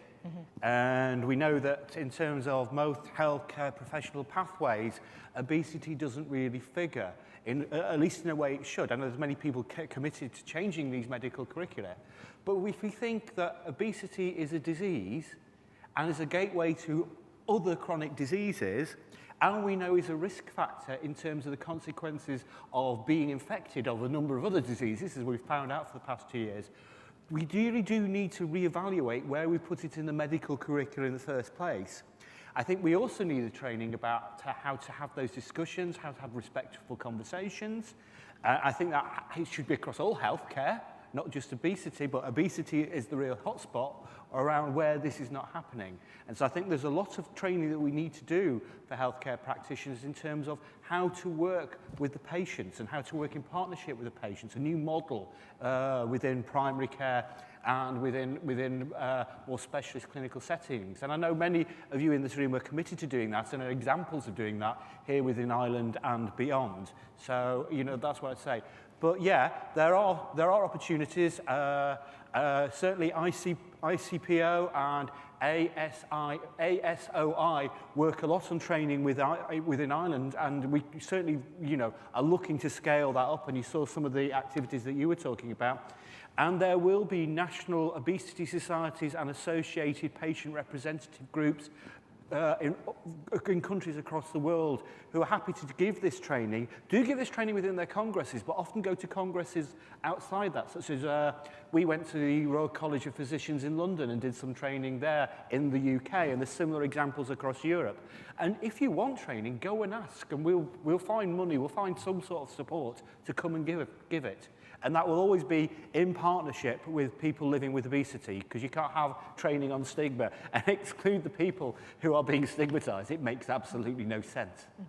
So it's training kind of in both aspects, the clinical disease of obesity and the communication side, and bringing the lived experience to bring those together. Thank you, Jason. Constantine, I was thinking about that same question. What would you, the healthcare professionals that spoke to you in the past, what would you have liked them to have understood better, or what should we be including in that training? I would have liked them to provide me with opportunities. I would like for them to provide me with solutions. I have the questions, they need to have the answers. For them to have the answers, they need to be educated on it. They need to get specific treatment, specific training on obesity and obesity-related diseases. They need to have the knowledge of it. I'm not the healthcare professional here. I'm the adolescent in my shoes back then. When I come to you with my issue, you need to provide me with a solution. That's your job at the end of the day. And for you to be able to do your job, you need to be able to get the proper training and the proper knowledge to do it. But keeping it short, if anyone, on Jason's question, to keep it short, if you want education on obesity stigma, or if you want to know more about it, just ask literally anyone you know who is living with obesity, and ask them genuinely to give you a couple of quick answers and a couple of quick tips and tricks, and that will be a start. Yeah, so it's starting with the person in the room, isn't it? Yeah, exactly. Okay, that's great. Thank you for that. Thank you. Marion, have we any other themes coming through in terms of Q&A? Yeah, so I think this is probably a particular question maybe for Jason. So really just looking at can we maybe have a comparison between the findings of the action teams and the action IO in adults? Yeah, we can do some comparisons because there were some common questionnaires. The action studies varied because Action North America looked at healthcare practitioners, people living with obesity, and the funders of healthcare, because North America is a private system. When we went to Action IO, we had to exclude the funders because everybody's funding was different. So we just focused on the healthcare practitioners and the adults living with obesity. In Action Teams, we included the caregivers, but there will be common questions for the healthcare practitioners at least, and the adolescents living with obesity and the adults living with obesity. Interesting, another part of the study is we actually got a subgroup, where we actually had the adolescents living with obesity and their caregivers actually paired. And we've not got to do that analysis yet, but that will tell us a lot more about the specific interactions between caregiver characteristics and adolescents living with obesity characteristics, and how those dynamics may work or may not work. And that's going to be a bit of interesting data. But there is so much to do, I agree. And thank you for the mandate to go and do it, because I can feed that back. Thank you. I'm going to be a little bit selfish and jump in with a question myself while Marion is maybe sifting through the other questions. One of the things that struck me from both your presentations was references to social media and social media as a source of information for adolescents. We're not great as healthcare professionals at engaging in that world. Is that where we need to be? Any thoughts on that? Do we need to engage better with social media if we're going to target our messages, or how do we? I have something to say about that. I don't believe it's in your hands. It's actually in the hands of very big corporations. Mm-hmm. The same, I don't know if they even have interest in it, but they should. But those same corporations can profit from providing the right knowledge and the right sources. So I don't believe that you, as a healthcare professional, should be on TikTok saying, oh, you need to lose weight, you should do that. I believe that there should be some sort of regulation or reglement, I don't know the word in English. Regulation of the... Regulation, yeah, exactly. Yeah. That's what I think. Okay, great. And just to follow, I think the message should be on social media. I think it should be on YouTube. I'm not sure that me on YouTube will be particularly a big hit as a social influencer, certainly not with my 11-year-old boy. And so I think you really need to understand what people are on social media for, what they're interacting, and how we can get our messages through that, because they are there. You know, we can't expect them to come to us. They are there. So we need to think very, very cleverly about that. And it might be through the use of influencers. Influencers, you know, I work on advertising to children, how influencers can be very bad. But influencers actually can also be very powerful, very good, power for good as well. So I think we just need to be much more clever about social media and understand how it is used and why it is used, and then tailor what we do around that. So it can be used both ways. Yeah. Yeah. Exactly. Marion, we probably have time for one last very quick question. About 30 seconds to go on the countdown clock. So there's a little bit coming in around masking diagnosis of other diseases being hidden by obesity, or health concerns being blamed on weight. So that's maybe in those initial conversations, I guess. Any reflections? You can go ahead. Okay, it was part of that thing that, you know, I have a very good friend, a colleague of mine is Aaron Kelly, and he believes 100% the healthcare practitioner needs to raise the issue when they see that. But I agree there could be nuanced things where you need to have a look at other things. And also there is a tendency, and I've been told this by people who have lifelong lived experience, of going in to actually have something else rather than their weight treated, and then have it pinned down to their weight. Now, if it's happening in adults living with obesity, I'm sure there must be examples of perhaps overzealous healthcare practitioner activity in saying, actually, that's related to your weight status. And it may be related to it, it may not be related to it. But actually, you should unpackage and treat everything separately rather than, because we talked about shame, didn't we, in the thing. And that's the last thing you want to do. And that was the primary negative feeling for the interactions for those adolescents living with obesity. So it's spot on observation. Yeah, we don't want to shame people. Okay, you want them feeling better when they're out of the cabinet than worse. Yeah. I think that's a lovely note to summarize on. Thank you, Constantine. So we're going to take a short break now for 20 minutes. So there is tea and coffee, I think, and some refreshments in the next room. And we will regroup for the second half of this session at 12:20. Okay, thank you.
have to change, you know, because if you drag into this, it's automatically replacing.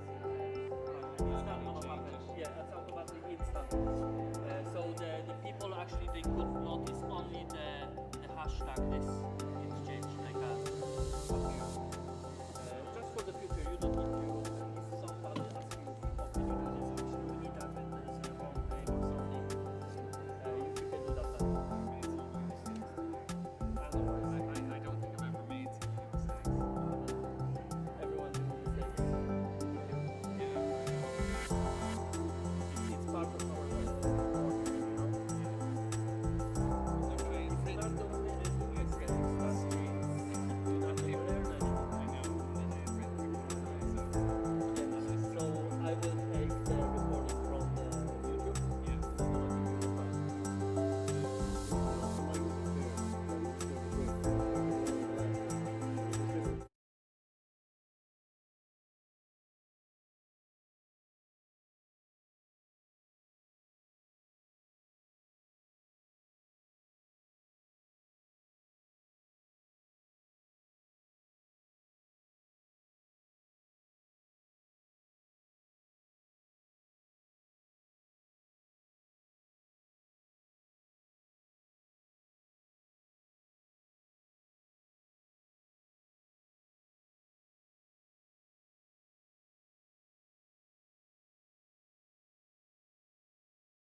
Will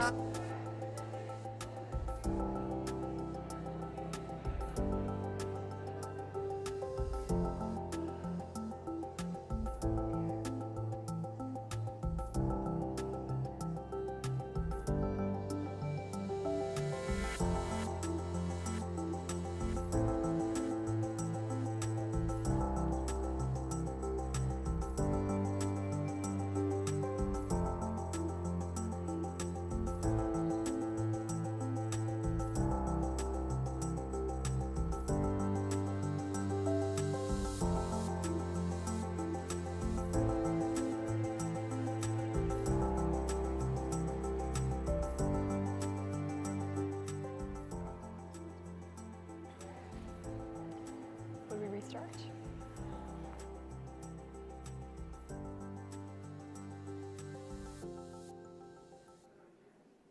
We're going to start. Yeah, great. Okay, welcome back everybody to the second half of the second session. I am going to introduce our next speaker to the stage. Just make sure I'm right. Yeah, so we're introducing Dr. Grace O'Malley. So Grace is a senior lecturer at the School of Physiotherapy in RCSI, and she's also a clinical specialist physiotherapist in Paediatrics. She's over 18 years of experience in this area across acute and chronic disease across 3 continents. And she's a particular interest, I suppose, in the clinical education of healthcare professionals. So Grace is going to present on what is treatment and how do we deliver. So I'll welcome Grace to the podium. Thank you. Thanks, Cathy, and thanks everybody for being here. It's a really exciting time, I think. So we basically, everybody in the room, and I think everybody listening in, anybody who's a health professional, particularly those who work in child health or pediatrics or adolescents, this is what we want. We want children and adolescents to be content, happy, minimal limitations, and if they do have limitations, we still want our health system to be able to respond to that so they can participate, and Constantine highlighted that earlier on, how important that is. So over the next couple of minutes, we're going to just touch on what our definition is, why would we treat, because there are people out there who believe that you shouldn't offer children with obesity treatment. They think that that's a bad idea, it's a waste of money. We need to think about how would we plan treatment, what type of treatments do we have now in terms of evidence base, and then what do we have to consider in terms of, we've heard about the uphill battle we have in terms of health professional education, the way our health services are designed, how do we actually improve the situation.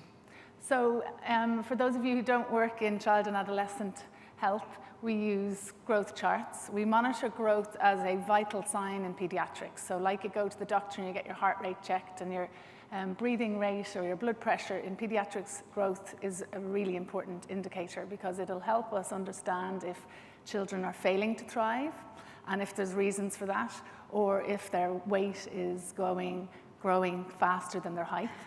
And WHO recognized obesity as a disease in 1948.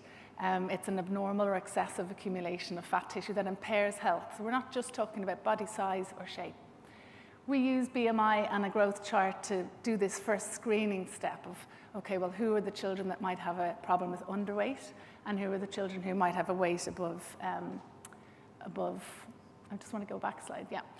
So in clinic, we use the 98th centile, and that means if you had 100 10-year-old boys, we have a concern about the bottom 2, so those under the 2nd centile, we're worried about them in terms of underweight, and then if we have in the top 2%, so 98% of those 10-year-old boys either weigh less or have a lower BMI index, they're the ones that we're worried about because of all the evidence that over this 98th centile is associated with health problems, not because we care about what shape people are, about their health problems. We look at this trajectory, so the growth over time, that gives us a pattern. So we're not thinking about this on one point in time, and that's important for the conversation that you have with children, adolescents, and indeed young adults, because it's that trajectory that's the important bit. We learn an awful lot about that in terms of, well, did something happen in this child's life that all of a sudden they started to gain weight or their height stopped? So was there an emotional trauma? Was there a bereavement? Was there sexual assault? Was there something happening in school? Did they have an illness? Did they start a new medication? All of these factors influence it. And in terms of prevalence, we have the COSI study, and that looks at overweight, obesity, and severe obesity across Europe. And Ireland is somewhere in the middle, with about 25% of children and adolescents with overweight or obesity, about 1.8% who have severe obesity. So about maybe estimated 18,000 children with severe obesity, and in and around 80,000 children with obesity. And it's really important that we remember we're not talking about adults. We're talking about a vulnerable population of children that are influenced by not only their own biology and their genetics, their age, their biological sex, in terms of how we grow fat tissue. It's different for boys and girls. But also then where they are in their family, what the situation is with their peers, where they are in childcare and school, the community they live in, the built environment they have access to, the food environment they have access to, out to the societal response. So our societal reaction to how we eat, how we move, how we sleep, how we manage mental health and stress. And then public policy, so regulation of social media, regulation of digital advertising, how corporate interests are encroaching on the child's life every day in a serious way. And we know there are multiple complications that can arise for children with obesity from a young age. So we have survived throughout time because human beings are able to store adipose tissue, and it's a good thing that we can do that. But if we have an excessive amount, or it's in certain places in our body where we wouldn't normally or typically find it, it can cause us problems. So we'll see children with dental cavities. They have a much higher risk of dental cavities, children with obesity. They'll have more of an increased risk of cardiovascular problems, even in childhood. They may have high blood pressure, may give them headaches, blurred vision, might become difficult to participate in PE or play. Respiratory problems like greater risk of asthma, greater risk of sleep apnea, exercise intolerance, all of these things that can get in the way of play. Endocrine, and these are probably the most studied really in the research, the metabolic component, so increased risk of polycystic ovary syndrome for girls, type 2 diabetes, delayed or advanced puberty, and metabolic syndrome. And then moving along to the other side, so musculoskeletal problems. So children with obesity will tend to have more pain. This isn't for every child, of course, but just from the literature, from looking across studies. More pain, more prone to falls, more prone to bony fractures, more prone to the impact of that weight on the developing skeleton. So you think about a little 18-month-old standing up, they're starting to waddle as they move into toddlerhood. Their bones are actually turning. That architecture changes as the child grows, and we know that obesity has an impact on that. Renal problems, so particularly enuresis, so incontinence, bedwetting. This is a problem for many children and adolescents with obesity that often we don't ask about and is ignored and can really affect the life of the child. Functional problems, skin difficulties, psoriasis, acanthosis nigricans, and then the psychosocial aspects that we've talked about. So these are the things that are happening for some of our children and adolescents with obesity. So our treatment has to be able to understand this, assess this, and then offer some type of treatment. And then we have an increased risk of adult disease. So for those people who think, no, leave them alone, don't do anything with them, don't interfere with them, they're fine, we're already then kicking the can down the road for adult disease, which we know is there's higher risk of.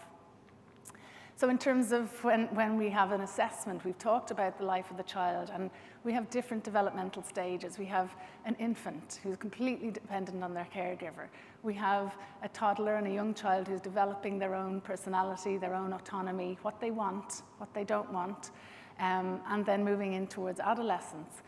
And we have to understand this developmental stage changes.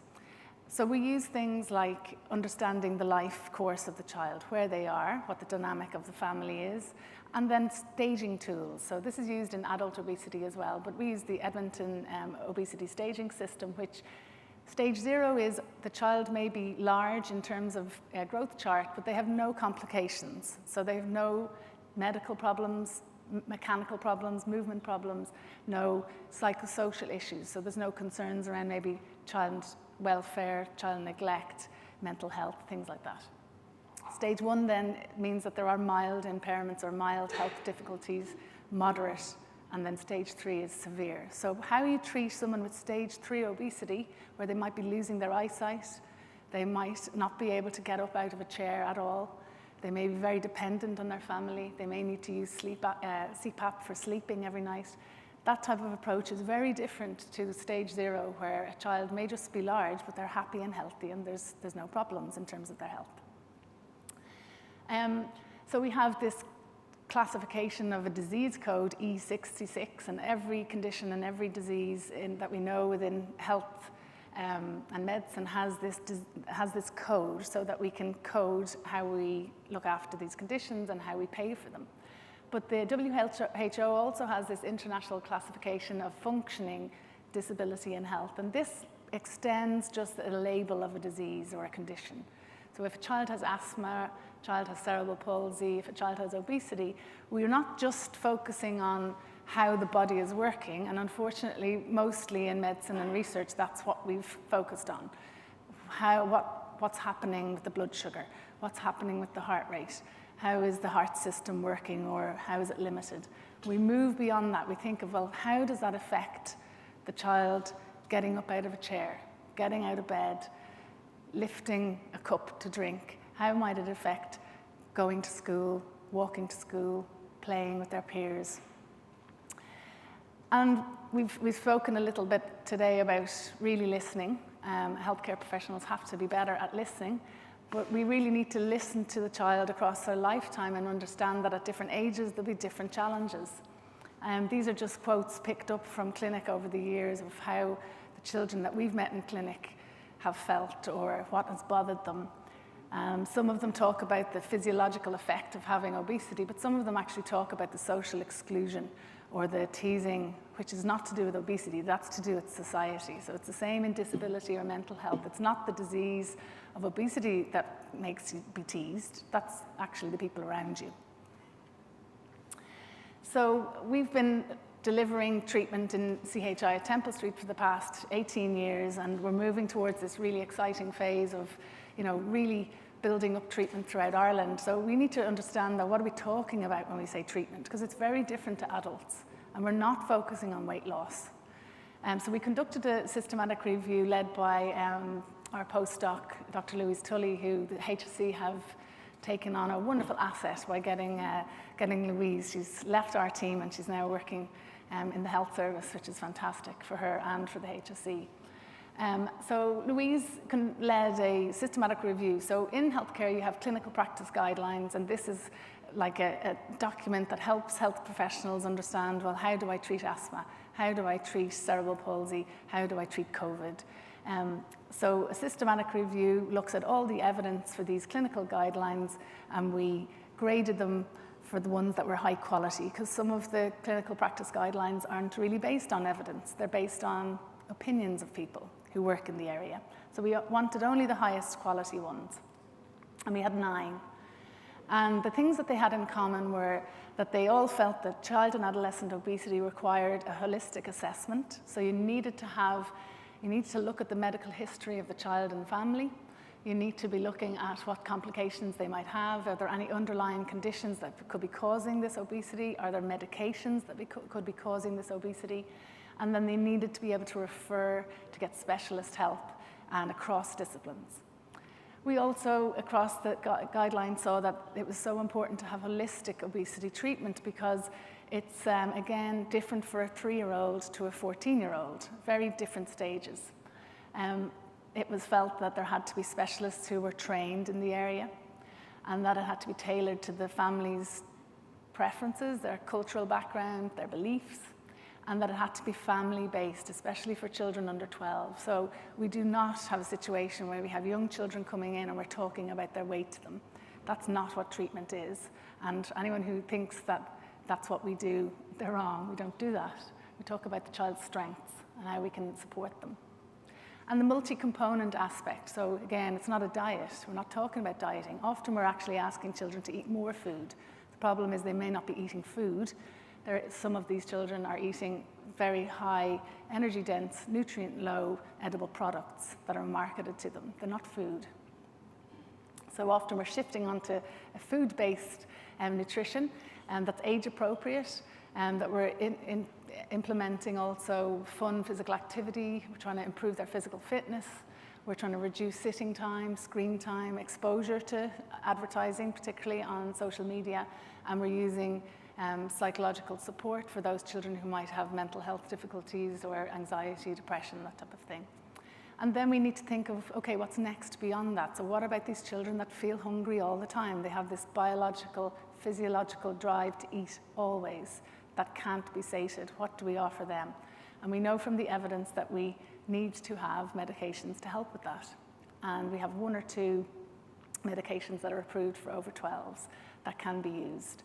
And then in rare circumstances, in very trained centres, we need access to bariatric surgery for adolescents. Usually we wait until adolescence because bariatric surgery can have an impact on vertical growth. So you don't want to stunt children's growth as much as possible. So you'd offer that type of treatment unless it's a life-saving or a sight-saving surgery. It would usually be reserved for adolescents rather than children.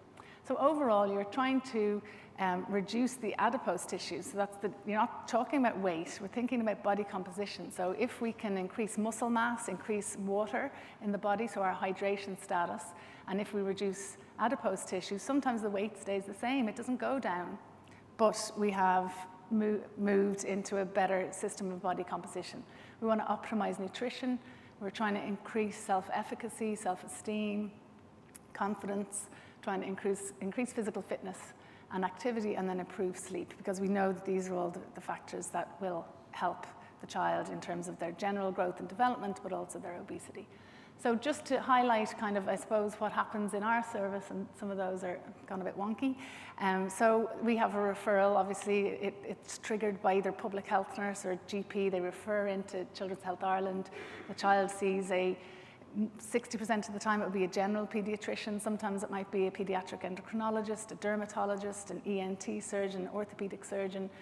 We receive referrals from all consultants. Then they come to clinic, they're seen holistically assessed. We try and think about, well, we're looking about the background, the history.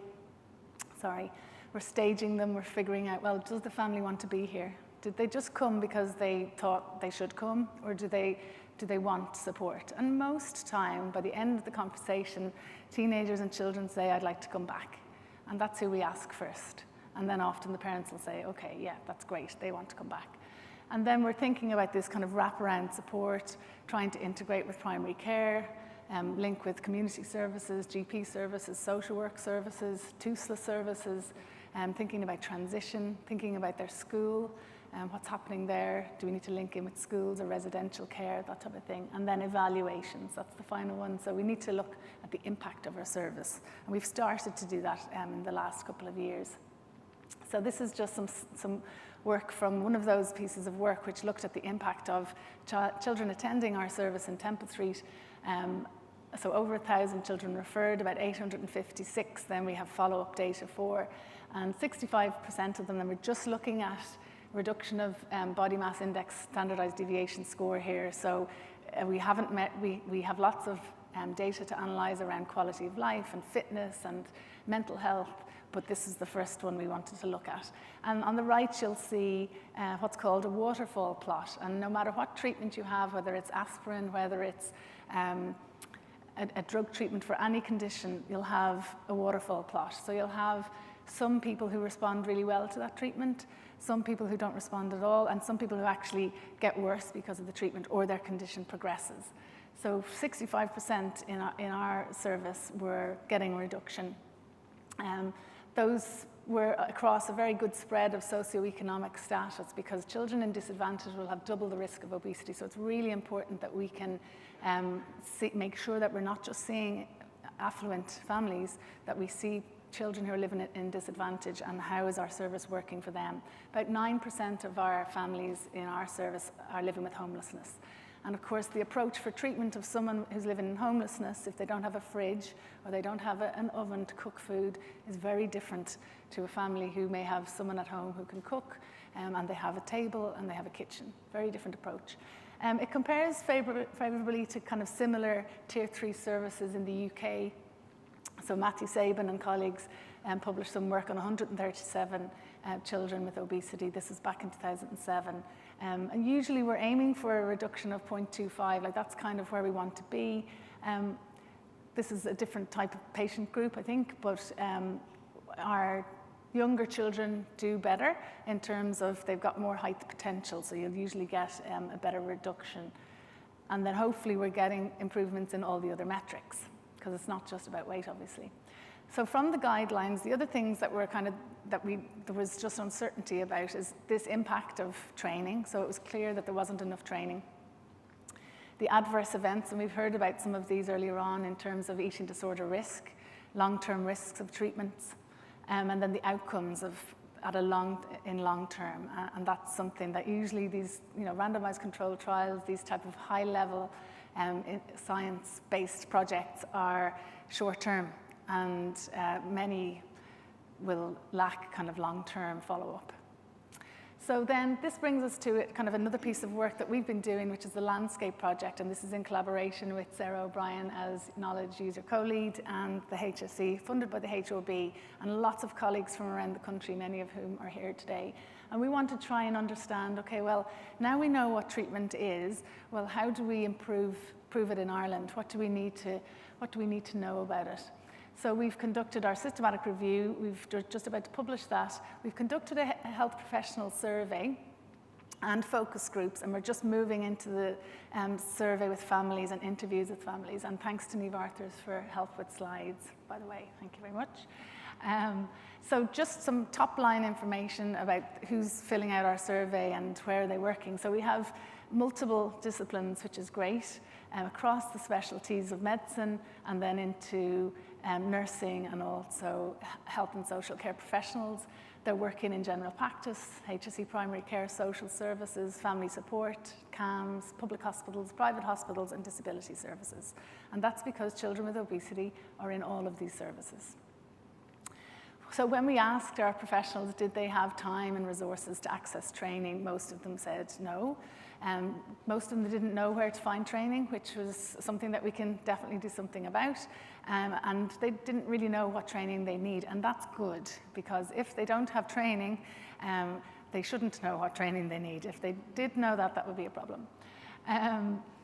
They felt, though, that they aren't able to offer treatment at the moment, that they are able to monitor the impact of what they're doing, but they don't have access to any support for that, and that they didn't really feel confident either.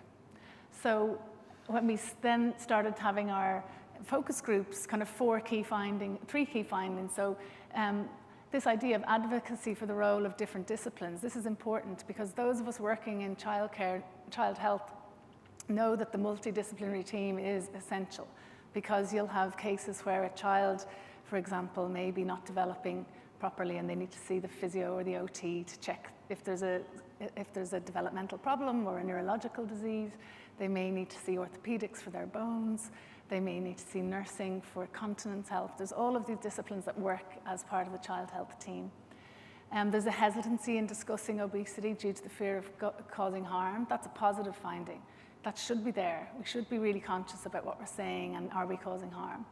And no capacity to holistically assess. So that idea of all these complications and how do we assess that in short time periods if we've no training. So staff felt that they needed time, they needed support, they needed pathways of care, and they needed training in communication skills and educational materials. So we're moving on to the next phase of survey with families. So if there's parents listening in who have concerns about their child in terms of growth or health or obesity, please get in touch with us, because we'd love to link with you and interview you and understand what it's been like for you. And the same with teenagers. We want to understand what that experience has been like. So please do visit our website and fill out our expression of interest form, and we'll get back in touch with you. If you're a healthcare professional and you think that there's families who might be interested, please check the website, and if there's parents themselves. So the other project that I wanted to feed back on, because training has been mentioned over and over again, and we do have training now available. It's the first step in training, so it's a 5-hour certificate-based, so CPD approved online training, which was developed in association with Hiba's team in the University of Sydney. And this is available to all health professionals at childhoodobesity.ie.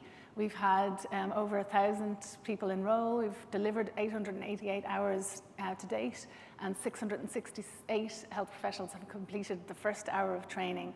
And then there's 4 hours of advanced modules. And after you do that, then you can give us an expression of interest to whether you want to come and do clinical skills training, which is the actual really important bit of meeting families who are struggling with obesity. Sorry that this slide is totally garbled, but basically it was on communication. And in childhood, I'll move over it, but I will move off it, but I will talk about it.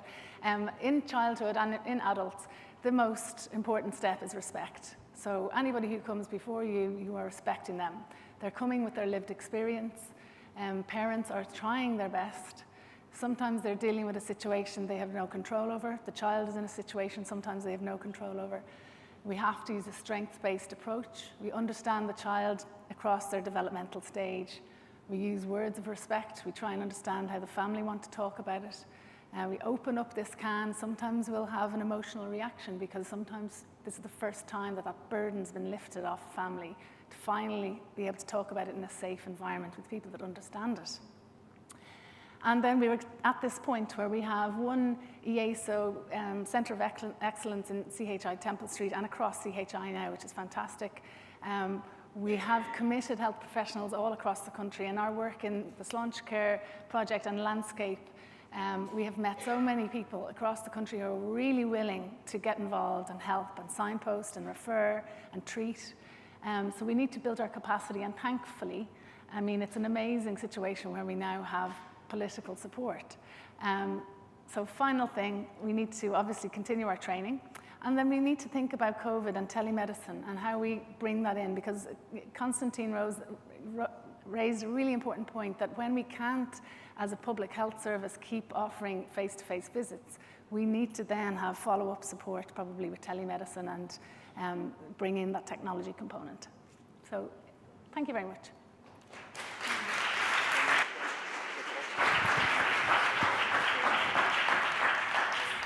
Super, thanks very much, Grace. And similar to the first half, I think we're going to welcome our next speaker to the podium, and then we'll take Q&A with the whole panel. So our second speaker is Geraldine Sexton. So Geraldine is a CORU registered dietitian. She's currently working as the project dietitian with the National Clinical Programme for Obesity, where she's developing the Children and Young Person Weight Management Programme. So that is what Geraldine is going to update us on this afternoon. Thank you, Geraldine.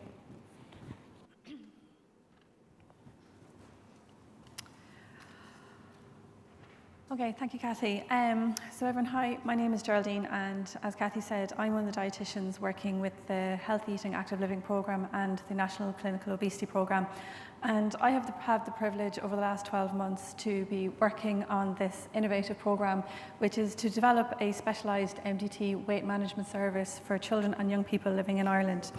Now, just to give you a brief, I suppose, background to where this programme has come from. So, improving the health and well-being of children and young people in Ireland is a priority of the HSE, and we can see that here with Objective 6 of the HSE Corporate Plan for 2021 to 2024, which is that we should prioritise prevention and early intervention services, focusing especially on children's health, obesity and alcohol harm. And the reason why this is a priority is because Ireland performs quite poorly for healthy weight across the lifespan compared to other European countries. So just to give you a few statistics, at least 1 in 5 children and 1 in 4 young people, so that's people aged between 17 and 18 years of age, are living with overweight and obesity in Ireland. Now, that data is pre-COVID data. We see in the UK that over 2020 to 2021, they carried out some surveillance, and they found that due to COVID-19 and due to the restrictions that came with COVID-19, they've actually noticed a 5% increase in childhood overweight and obesity. When we analyse our data, we are expecting a similar pattern. Now, where we're going to get our data is from the WHO European Childhood Obesity Surveillance Initiative, or COSI.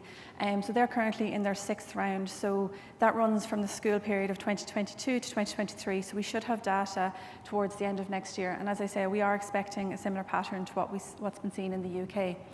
For those of you who may not work in childhood obesity or who may not be familiar with COSI or what it is, basically it is a surveillance system among primary school children, and for the past 10 years they've been collecting data and looking at trends in overweight and obesity. So as I said, they're currently running, and what they're doing is they're taking standardized measurements for height and weight from over 300,000 children. And what this is going to do is it's going to inform policy so that we can try and combat the obesity epidemic that is emerging.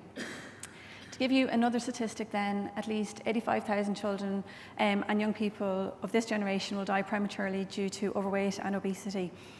So again, we now know that obesity is a chronic disease, and we know that children who have obesity are at higher risk of developing other chronic diseases and comorbidities. And I think Grace went through that in a lot more detail, so just to save time, I won't go through it again. But just to say that, you know, it does affect it does affect their quality of life through things like bias, social exclusion, and bullying as well. And it can contribute to, as we heard this morning, eating disorders, but it also can contribute to altered mood and anxiety difficulties as well. So a lot of things that we don't particularly want for our children and young people. So with that said, the HSE has developed an end-to-end obesity model of care with integrated delivery of early intervention, weight management and obesity treatment across the lifespan. So this is what the model of care looks like. So I'm not sure if you guys are familiar with that. It's the document here up on the upper, I don't know my left from my right-hand side. And the purpose of that is basically to set out how healthcare for children, young people and adults living with overweight and obesity in Ireland should be organised and resourced. So from that document then we got the Healthy Weight for Children Action Plan, and that just gives us guidance for implementing levels 0, 1A and 1B of the model of care for children. And within that document there are 5 actions, and the one that I'm talking to you about today is Action 2.1, which is to commence the formation of 2 child and young people obesity multidisciplinary teams as part of the HC Healthy Communities Initiative. Now this is, I'm not sure if you're familiar with this, but this is just, I suppose, this is what the model of care looks like. So just very, very quickly, it was mentioned this morning, but level 0 is about self-management, health promotion and enhanced parenting programs. Level 1A then is general practice, so it's early identification, brief advice and primary care team interventions. And then level 1B, this is where my project sits, is the community specialist obesity MDT. So that's going to be a combination of one-on-one and group programs, which are going to be both online and face-to-face, so again, to meet the patient where they're at. So funding was given for 2 multidisciplinary services, which was secured as part of Sláintecare Healthy Communities investment in 2022.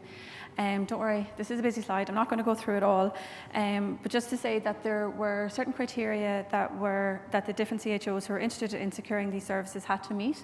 There are 9 CHO areas and 6 expressed an interest, and the 2 that were successful were CHO5, which is South Tipperary, West Wicklow, or no, sorry, not South Tipperary, Wexford, Kilkenny, Carlow, and Waterford, and that service is initially going to sit in Waterford City, and then CHO7 is Kildare, West Wicklow, Dublin West, Dublin South Central, and Dublin South West, and that service is going to sit in Rialto. Sorry, now that was meant to be a different slide. I'm going to just skip through that just from a time perspective. So just to go through the project in a little bit more detail for you guys. There's 2 parts to this program, and the first is implementation support, and then the service design is where my project sits under, okay? So just to say, I keep referring this to as my project, but it's not a project that's been done in silo. We have worked really, really hard to make sure that as this is a specialist MDT service, that we do include as many specialists and as many voices and as many eyes in this project as we can.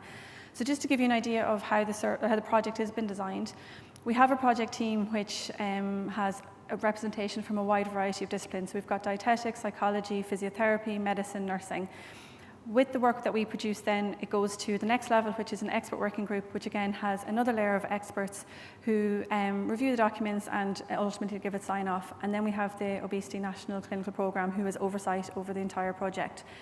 In addition to that, then, we have linked in with lots of other services just to, I suppose, find out their experiences. So we've worked with disabilities, we've worked with the mental health teams, and we've liaised with the similar services in the NHS, again, just to learn from them what they felt works well, what hasn't worked well, and what we should, include or avoid doing in the future.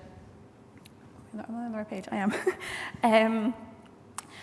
One of the problems, or one of the, I suppose, the complications or difficulties that we have had in developing this service is that compared to like the adult services, there's not that much information, or the research is a lot smaller.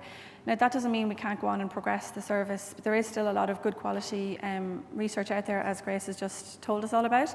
So we actually have been working very closely with Grace and her team to try and just, I suppose, to help us to design the service as well. Now, this again is what our team is going to look like, and you can see here that we have child and family at the very, very centre of this service. And it's very, very easy for someone like me to come up and give you a presentation and put that slide there, but it's a different thing to actually make sure that we do keep the child and the family at the centre of the service.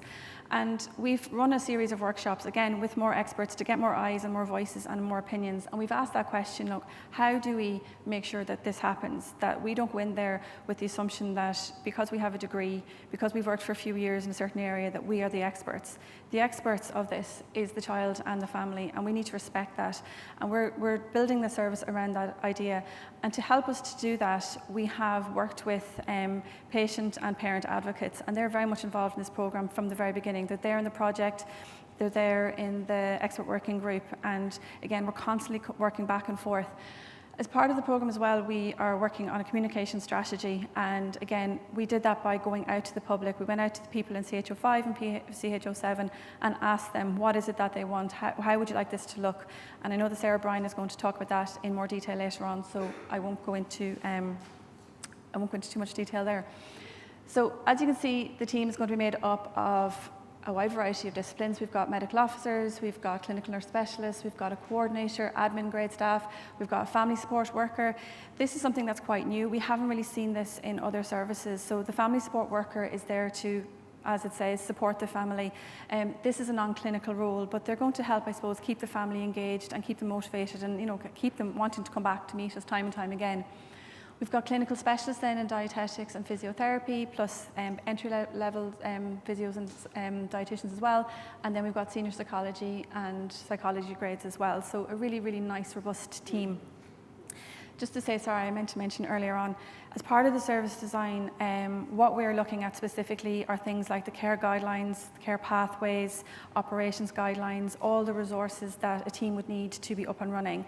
We're also looking at the training needs, and I know that has come up an awful lot over the sessions today. And it is something that we have as high priority. So we're looking at what training does the team need in general, what training do they need to keep them specialists, because we keep on saying this is a specialist team, and at the minute that doesn't exist in Ireland. So we're looking at everything. We're again working closely with Grace to figure out what people need and to put everything in place to give them that training. Another thing then that we are working on is evaluation. So as I mentioned, the research in this area is quite small. So we want to make sure that what we are designing is actually working. It is actually making an impact. It's not going to be weight-centric. It's not going to be a case of this is your weight when you come in, and if you don't leave it at a certain weight, it hasn't been successful. We're looking at all these different parameters. We're going to be looking at the quality of life, the health and well-being of the child, physical activity. We're going to be looking at a wide variety of things. But again, remembering that the child and family are at the centre, they are going to be the people who are setting the goals. They are going to be the people, guiding us on where they want to make the change. So to give you an example, a physiotherapist might say, I want you to be able to go out for 30 minutes every day and go for a walk. Whereas the goal from the child or the family member might be, I want to be able to walk the 200 metres up to the local shop. And that's what's going to be respected. We're not going to be in there saying, no, that's not good enough, this is what you need to be doing. So I just really want to emphasise that, because I know it's a message that has come up a lot today, is that we need to make sure the child and family are respected, that we acknowledge that they are the expert, and that we are going to allow them to guide this as much as possible. So just to quickly, sorry, can you go to the next slide? Oh yeah.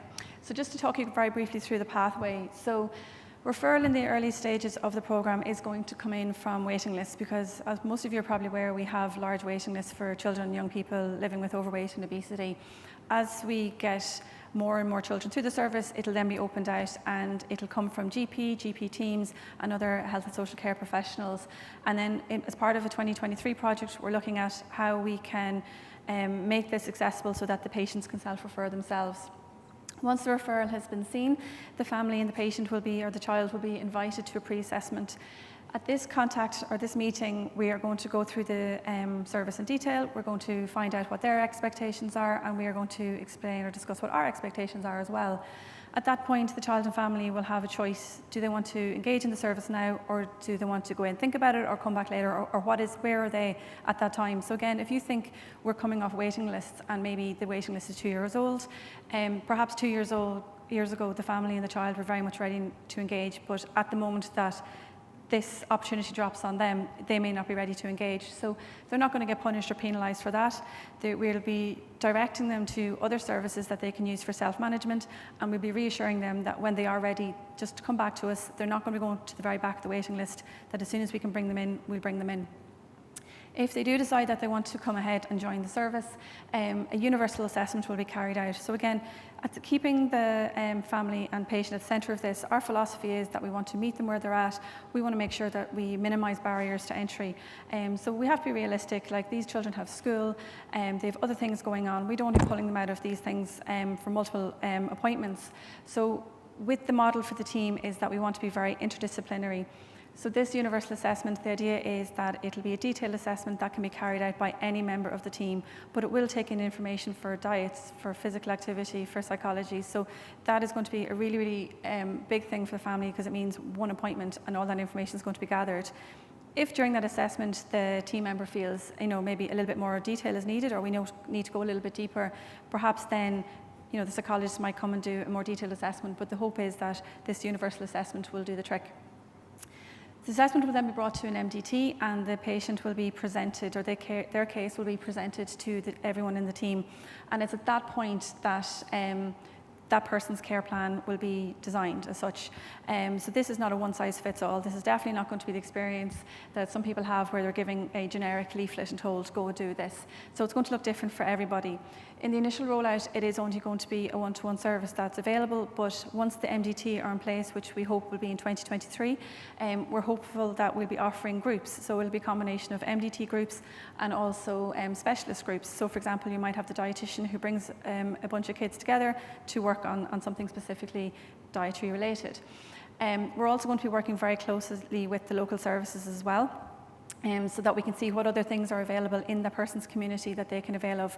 So again, remembering this service is very much a community service. It's not an acute service. So we want to try and make it as normal for the child and family as possible. So just, I suppose, linking in with these other different services as well.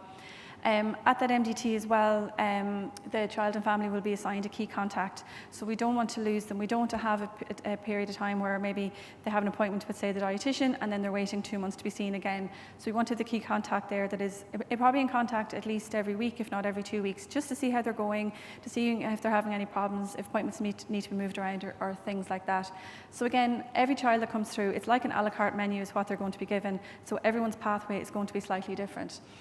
We're going to have regular MDT reviews as well. So for example, if in the original pathway the decision is that the child starts working with dietetics and physiotherapy, maybe the psychology, it's not that time for them at that moment, but every time at the MDT reviews, the case will be presented, where things are at, and if, for example, there was something that, maybe somebody identified that the patient or the child, they may benefit from psychology intervention, the pathway might change slightly for the child, or the psychologist might support the other team members in different tools and techniques that they can use to support the child. And that's the way it basically will continue. So when the child and family join the service, they will be within that service for about a 2-year period. I'm just conscious I've gone over time, so if anyone has any questions, we're doing the panel now and you can ask me then. Thanks very much for listening. Thanks, Geraldine. So I might ask Geraldine and Grace to join us over here. So we are quite tight on time. So I'm going to start by, I suppose, asking the members of the panel. So you've met Geraldine, you've met Great, you've met Constantine. So the other person joining us this afternoon is Bernadette Keenan, and Bernadette is here as a member of ICPO as well. So I might ask the members of the panel, I suppose, having heard, we've been thinking now about treatment of childhood obesity and the breadth and depth of that. What would be your reflection on that, or your key message, I suppose, for the audience today? Grace, I might start with you. I think it has to be developmentally appropriate and holistic, and has to be, developed in liaison with the family, because every family comes with a different set of circumstances, and that has to be respected and understood, because we do not understand the lives of some of the families and the challenges they're dealing with. So we have to modify our treatment, and we learn every day. So we get our best education from listening to our families. And we supplement that with science and education in formal ways, but the best education you can get is actually listening. Super, thanks, Grace. Constantine, I might ask you for your reflection or key message. My key message is more of a question, honestly, because we saw so much good work right now on this panel, so much good information, and what's left in me from it is, how do we make that easily accessible, and how do we get that out there? Because this is some really, really, really important work, and I feel like we need to provide this source of information to the right people. That's what my opinion is. So it's maybe coming back to training again, isn't it? And recognizing that some of these services are in their infancy, and we need to grow and develop them as they move on. Great, thank you, Constantine. Bernadette? I suppose taking on from the whole idea of training, it needs to start on the front line. Because when you, as a parent, take your child because you're worried about your child, you need to see somebody who understands obesity, who understands that also not everything in that child's life is about obesity, As years ago, if you went with anything, obviously your weight came into cut fingers, anything, But things are changing, which is great, and we just need the frontline staff to be able to promote and support parents in kind of the correct way, and to make them, it's like I've said, if you happen to have lived with this as a child yourself and suddenly you're a parent, you can be so wary of the treatment because of what you received as a child. Things have changed. Not every parent knows that. And they just need to be made aware of the fact, like Grace says, that it's about having fun. You have to kind of instill fun, because this is about children. It's not about kind of adults or whatever, and it's so important, as I said, from the front line onwards. So it's the messaging again, isn't it, across both adults and children. Thank you, Bernadette. And Geraldine, anything, I know you're rushed there at the end, so maybe you have anything to add? I think from everything I've heard this morning or today, I'm really excited, because I was kind of concerned, what if we come to this and I have a big long list of things that we haven't considered in designing the service, and I have 0 on that list. So everything that I've heard today, it's the message that we've been told time and time again when we've been engaging with all the experts, and I'm really happy about that, because they're things that we've spent time thinking about, and we've had, like I said, lots of workshops, and we've discussed these things. So I'm really confident that we can meet the ask that everyone has said this morning. So yeah, I'm really excited about that. I think somebody used the term cautious optimism this Yeah, morning, so I think that's a nice summary. We probably have time for one question. Marion, is there one theme or anything coming through from the Q&A? Yeah, so there's some really interesting questions coming through, but maybe one to ask is, quite often when we look at evaluations, the focus might be on weight, and I suppose how much value is being placed by carers, children and healthcare professionals on the benefits of changes in lifestyle, such as on their quality of life, on their sleep, and how much value is being placed on that, both in real life and in the evaluation? Yeah, that's a great question. Grace, we might start with you, I guess, because it's something you probably grapple with in your own practice. Yeah, I think in real life, we are thinking about the outcomes that matter to the child. So often that will be, have they made a friend? Can they go out and play? That's what matters. In research, because it's a very different focus, often it has not included the outcomes that we wanted, and even in the systematic review that we did, it was directly different to what Action Teens found. So Action Teens found that fitness was one of the key motivators to be fitter. And most of the studies in this area have never measured fitness in these randomized controlled trials. And as a physio, to me, that's shocking, because fitness is one of the best indicators for long-term health and for avoiding multiple chronic diseases. So yeah, you have to have holistic outcomes. And luckily in practice, we absolutely don't focus on weight. And the one thing we mention about it is that we're looking for weight stabilization. So we don't want weight loss. Sometimes we're looking for, okay, can we manage blood pressure? Will blood pressure come down? Will our fitness measures go up? Will the child's mental health measures improve? But also understanding that some people come into our service and they have no problems at all. And that's a case of fantastic, you know what you're doing, you don't need lifestyle change. Some families cannot, there's no more room for lifestyle change. This is a biological condition. And it's not a case of changing your behavior for many families. So for those families, we'll often say, well, brilliant, go off. We won't see you again, but if you'd like to come back, you won't have to join our waiting list again, because the child will go through a change in terms of going into secondary school, puberty, doing exams, and all of those life events can really trigger a response in their body. So we have to understand that and not think of it in terms of administration and discharge numbers.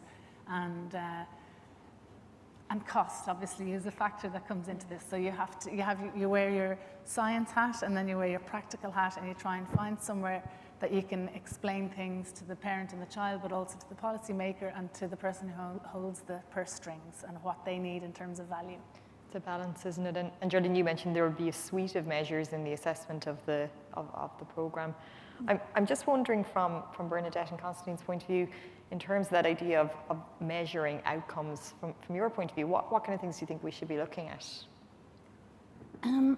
It's quite a difficult one, because most parents are still looking for that weight loss thing. They come looking for that. Yeah. They expect sometimes a miracle, sometimes magic wands, you know. They think they'll bring their child to this service and this is what will happen. They need to realize as well that for that child, this could be a long-term, lifelong issue, because it could be that their child happens to live with the disease side of obesity, you know. And trying to explain that to parents can be very difficult, because what parent wants to hear this about their child? Sure. But what we need to understand is, if you have a child who lives with asthma, who lives with psoriasis, any of these things, they go to a health professional. These are lifelong things. There are no cures out there for these. And we need to be able to actually explain to parents the exact same thing. That kind of, it's a lifelong thing. It doesn't mean it can't be treated, but we need to know that you're not wrong, as in the parent, the child's not wrong, and especially when they become more autonomous, they become a teenager, an adolescent. It's just that knowledge is needed to kind of filter down to families as well, because it can be complicated, but also to treat the family as a whole, not to single out one child. Yeah, so it's thinking about obesity as a chronic disease, and weight isn't necessarily a good, or certainly not the only outcome measure we're looking at in yeah, it is. It's quality of life, you know. Quality of life. Definitely, it's kind of how you move. It's what you can do with your friends, you know. Okay, super. Constantine, any reflections on that? We've probably 1 second. I would like to add just that managing expectations. We're talking about managing expectations, right, for parents, and the way to do that is by education. So, if you provide the parents with knowledge, they're going to change their expectations themselves. So that's what it comes down to, knowledge. Yeah, and aligning, I think, is a theme from this morning, isn't aligning our communication and the healthcare professional and the patient. Super, thank you very much. Oh, Grace. Can I just make one comment, because I forgot to mention, because communication has come up a lot, but we do have a project underway to help professionals train in relation to having these interactions. So my colleague, Dr. Maeve O'Brien, is here. She's working on this with me, and we will have a training package and it's funded by ASO, for interactions for a parent and an infant, for a parent and an 8-year-old, and a parent and a teenager, and to help professionals learn what to say and how to respond in a better way. That's coming. Great. Thank you for highlighting that. So I'm going to close the third session. Thank you very much to our speakers and panelists. And I'm going to hand over to the chair for, close the second session and hand over to the chair for our third session. Great. Thank you very much.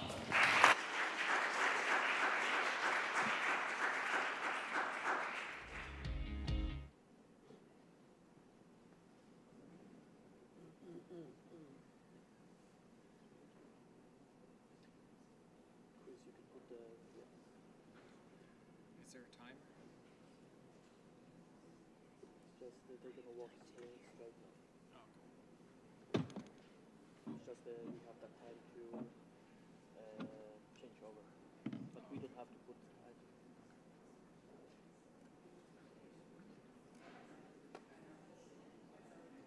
Because also, Chris, it's only 2 people that do presentation. Yeah, because there's a panel of 5 people per person. Oh, right, okay.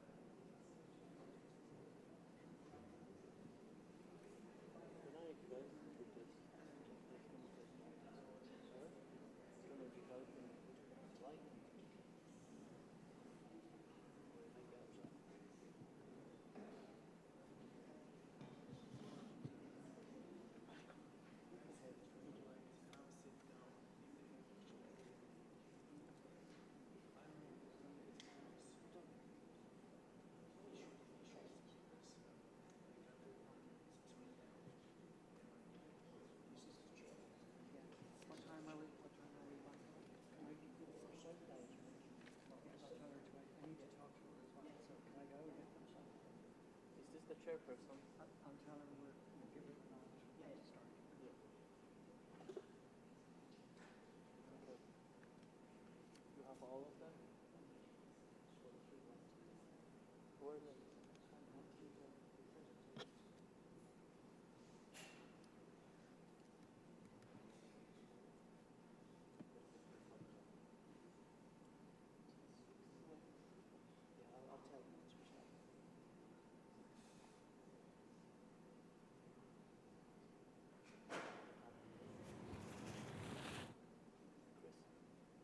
Start now.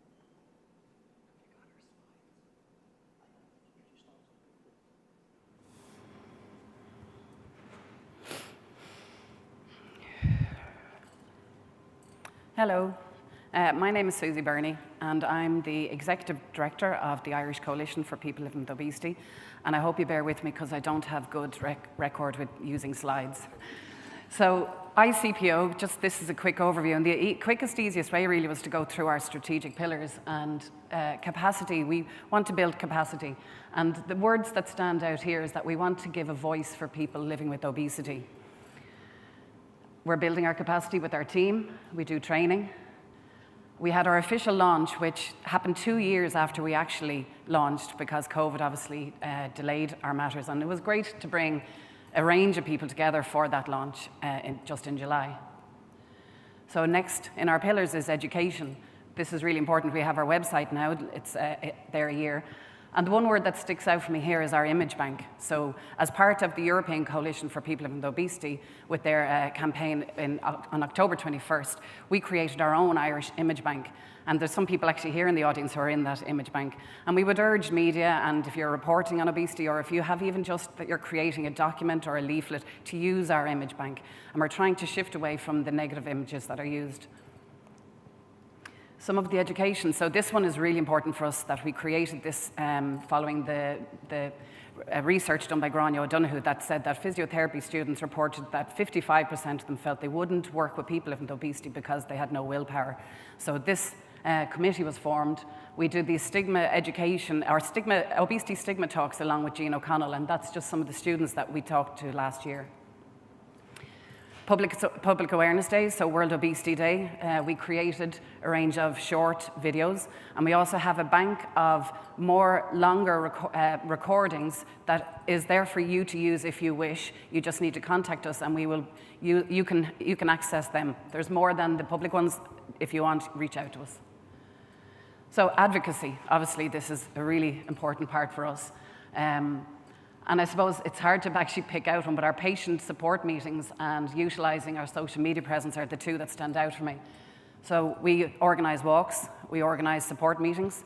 Since COVID started, we have not missed 1 week. It doesn't matter if it's Easter or if it's Christmas. We have a support meeting every single week. Sometimes we invite healthcare professionals, and sometimes we have 2 in a week and push ourselves to the limit. So this is some of the research and PPI that we're involved in. And when I say this is only some, I tried to squeeze them in. And it's exciting for us to see the work that's been done in research for obesity. Social media. So this is something that is kind of difficult to explain why you want to get onto social media. Every time there's a big campaign, we see people reach out to us saying, I heard you on the news, I saw it on Twitter, can we join your support group? How can we get help? So we have quite a big reach on social media, and we're delighted to work on that because it is raising awareness outside of this bubble we're in here. Everybody here is invested in this topic, but we need to reach the people who don't understand, the people who haven't heard obesity is a relapsing chronic disease. So there's the statistics from last year, 1.5 million from the Let's Talk event last year. So right now, if you can, get onto Twitter, hashtag obesity let's talk 22, and let's raise that awareness and spread it further. Access, the word there, collaborating. That's what's really important for us, and we are really lucky in our collaborations, particularly with the ASOI that we have a long-standing relationship with. I don't think we can all do this separately. We have to work together. There's some of the committees that we sit on, some of the collaborations. I think it just speaks for itself. I'll leave it there for a second and not rush too fast. But this is really an important part of our work. Presentations. We nearly forget how many we've done. That's not all of them. And this is at home and abroad that we're sharing our experiences. And we find it hard sometimes to get new people to do it because they say, well, I don't want sympathy. But it's not about getting sympathy, because if you don't know the reality and the pain and all the different barriers that we face living with obesity, then how can you treat it properly? Media interviews, again, the very hard bit for us. I'll have to do one later today with Donal, and I feel sick. I literally feel sick, and I'm doing this a long time. But it doesn't get easier because, again, it's reaching outside this bubble. I'm thinking my neighbours are going to hear this. You know, my cousin I haven't seen in 20 years is going to hear this. It's difficult, but again, we had a man who reached out to us and said, myself and my wife heard you on the radio 2 months ago. Our daughter is 19 and we don't know how to raise the topic about her weight. There's rows in the family because her sisters don't live with obesity. We don't know what to do. Can you help us? That's why we do it. It is really difficult, but it's an important part. And finally, this is our online support meetings, our posters. If you want to contact us, that's how you do it. Reach out. If you know of anybody who needs to get in touch, there's the details. So that's ICPO, and we'll move on. I would like to invite our first, well, our only speaker for this session. So Ciara O'Brien is the program lead for the HSE Healthy Eating Acting Living program. With a background in paediatric nursing, when it comes to public health, Ciara has a particular interest in child health and well-being. Working with the team in the HSE Healthy Childhood program, she has been instrumental in putting a focus on childhood obesity prevention and treatment. Thanks, Ciara.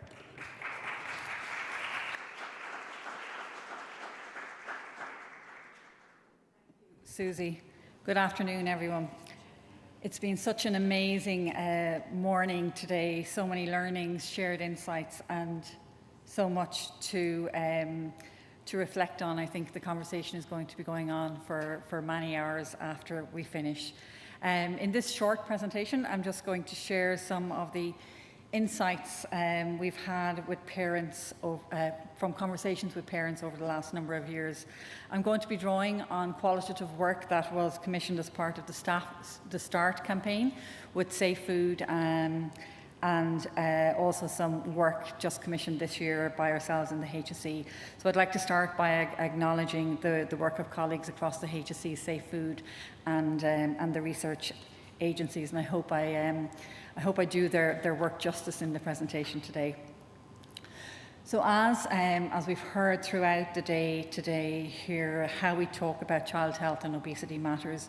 Too often we use language that can create a very narrow focus that doesn't reflect the reality for our children and young people and families, and also doesn't reflect the abundance of research and evidence that tells us the reality of the physiological, the neurobiological, the genetic components that relate to obesity, and also the impact of our environment, where we live, the options that are available to us, and how they impact on our health.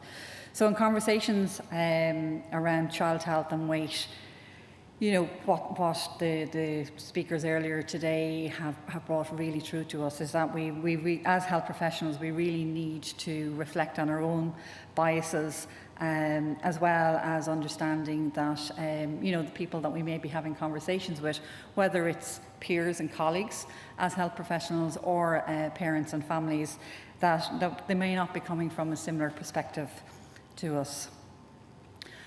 An added, I suppose, complication in conversations around child health and weight is also that, I suppose, the peer-reviewed research tells us that parents very often don't have an accurate perception. And when I say an accurate perception, I mean an accurate perception based on, you know, the clinical measurements that Grace was speaking about there, of their child's weight status.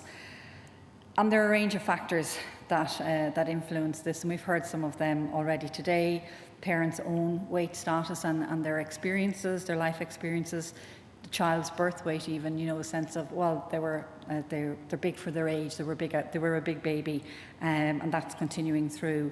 And also the increasing prevalence of overweight in society. In our population, it means we're more used to seeing people in bigger bodies, more used to seeing children, young people and adults in bigger bodies. And as humans, we have a tendency to, you know, judge by comparison and work on that basis and make assessments based on comparison. And also, I suppose, particularly, you know, particularly for children and young people who maybe have overweight or less severe obesity, where the health consequences or health impacts aren't visible or aren't as obvious or as understood. And I think some of Jason and Constantine's discussion earlier today reflected a lot of that. So over the last number of years, we've been, as part of the START campaign, speaking with parents on the issue of childhood obesity. The campaign is really about encouraging and supporting parents and carers of children up to 12 years of age to make behaviour change, to start and to persist with healthier habits in relation to food, physical activity, screen time and sleep that promote health, and can also, the evidence also says, can help prevent overweight. And in the campaign itself and all the public messaging around the campaign, we don't mention obesity in it, but it is part of a multi-sectoral approach to the promotion of child health and the prevention of childhood obesity here in Ireland that's outlined in the Healthy Weight for Children framework. I suppose its relevance to today is that since 2017 we've been talking with parents about the campaign, their children, their concerns in relation to health and weight, and we've had the opportunity to speak with over 120 parents, and these have been recruited through the network of community food initiatives. So those are initiatives funded across the country by Safe Food, and they work in areas of deprivation and are about kind of improving knowledge, skills and reducing food poverty. So that has provided us with a really good perspective from parents and families experiencing low income. And in those conversations, a number of common themes emerge. So childhood obesity is seen as important, and important for everybody, important for society, but maybe not relevant to me because it's probably not, I don't see it as relevant to my child. It's for somebody else's child over there, but important all the same. And when it comes to their children's health, emotional and mental health, their children's emotional and mental health is to the fore for parents. That's the primary concern for them. When it comes to I suppose, weight-related health behaviours and the behaviours that the START campaign focuses around, in the main, they know what to do. They know what's recommended. They know what the guidance is. But the challenge is the society we live in, the environment they live in. It's a struggle to put that into practice every day, every morning, every lunchtime, every evening. Every weekend, you know, it is a struggle, and as I say, primarily because of the environment we live in, where those cheap, heavily marketed, energy-dense, nutrient-poor foods, they're not foods, what Grace called them, edible products, are around us all the time, and also where I suppose the opportunities for active living, physical activity aren't as available. And primarily they want their children, like their parents want their children to have a better life than they had more opportunities than they had. And the irony is the environment that parents have generally lived through is probably better for their children than the environment that their children are living in now.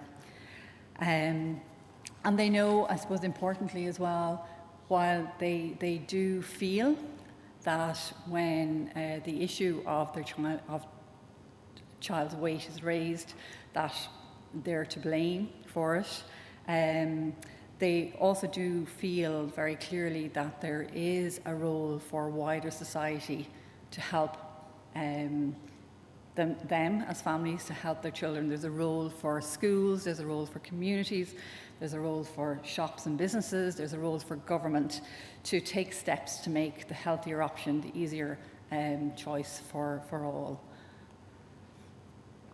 This year, we have also spoken as part of the work Geraldine spoke to you about, to parents about the new weight management service for children and young people.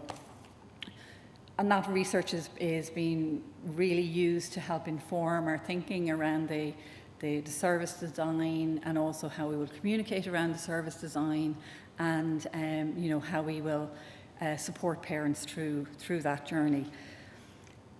The parents that we spoke to are living in the areas that the services will go into. They self-selected into it.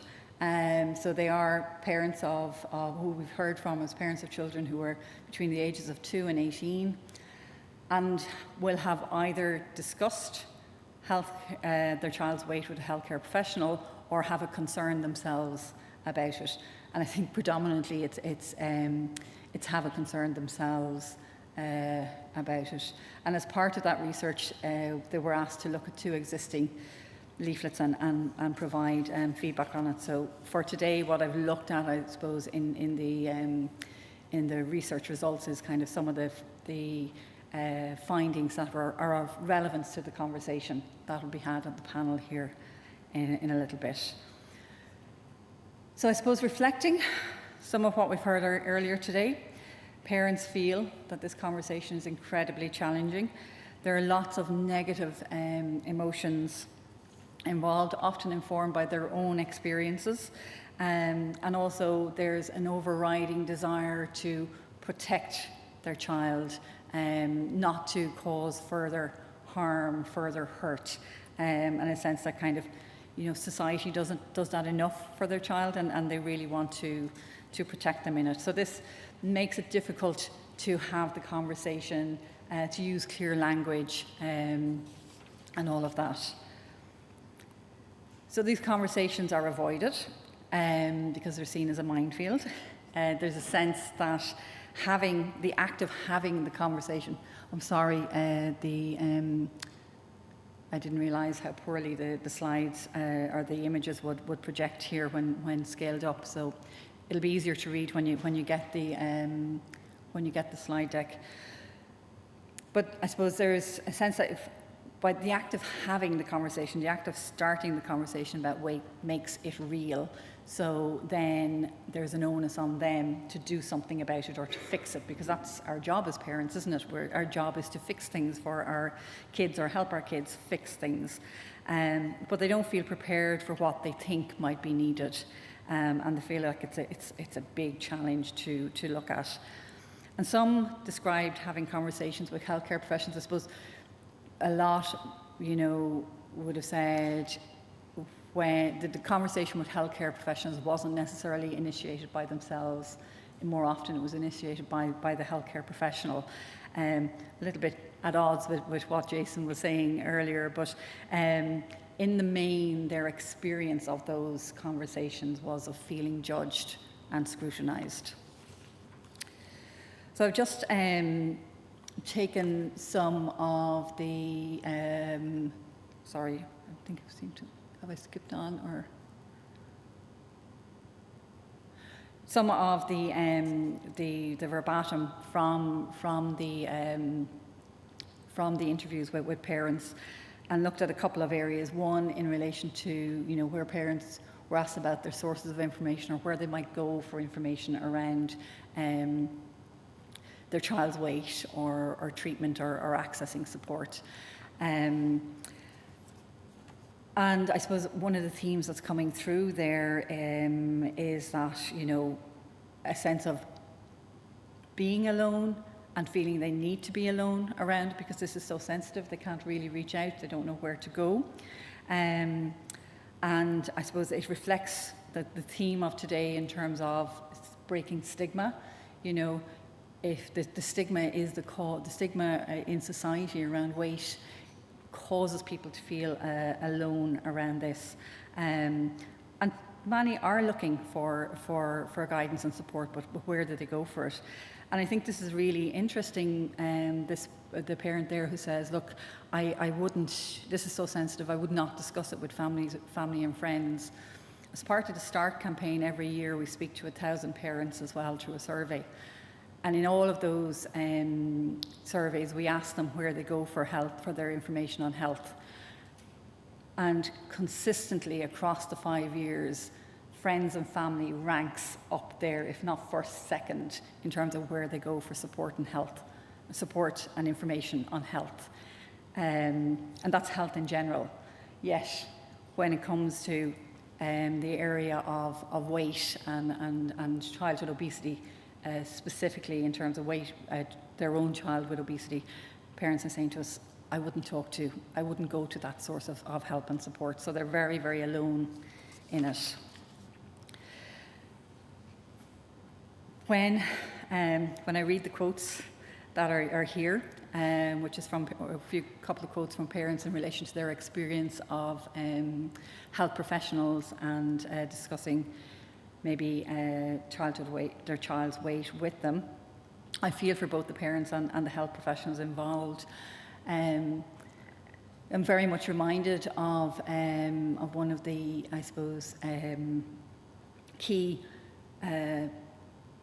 values in terms of health service provision and around our Values in Action programme, which says, we may not remember the words somebody say to us, but we will always remember how we make people feel or how people make us feel.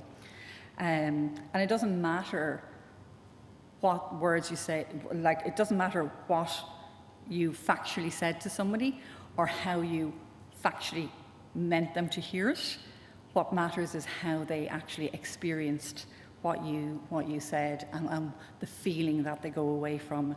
So repeating the theme again from earlier or from throughout today about the need for empathy, about the need to understand in as much as possible the real life experience of the families and the children that we're working with. And kind of maybe circling back a little bit to where I started and reflecting some of the earlier discussions in relation to how we talk about weight, particularly when it comes to offering support and services. These are a couple of quotes from the research, particularly relating to, you know, teenagers and parents thinking about how their teenagers might connect or engage with a service, and very much that sense around, you know, how I suppose addressing weight could be so challenging and threatening, and how supporting young people to engage with services that we can provide may be challenging for us and for them and for their families. So I'm going to hand back over to Susie and the panel now for the session, who will take this conversation further.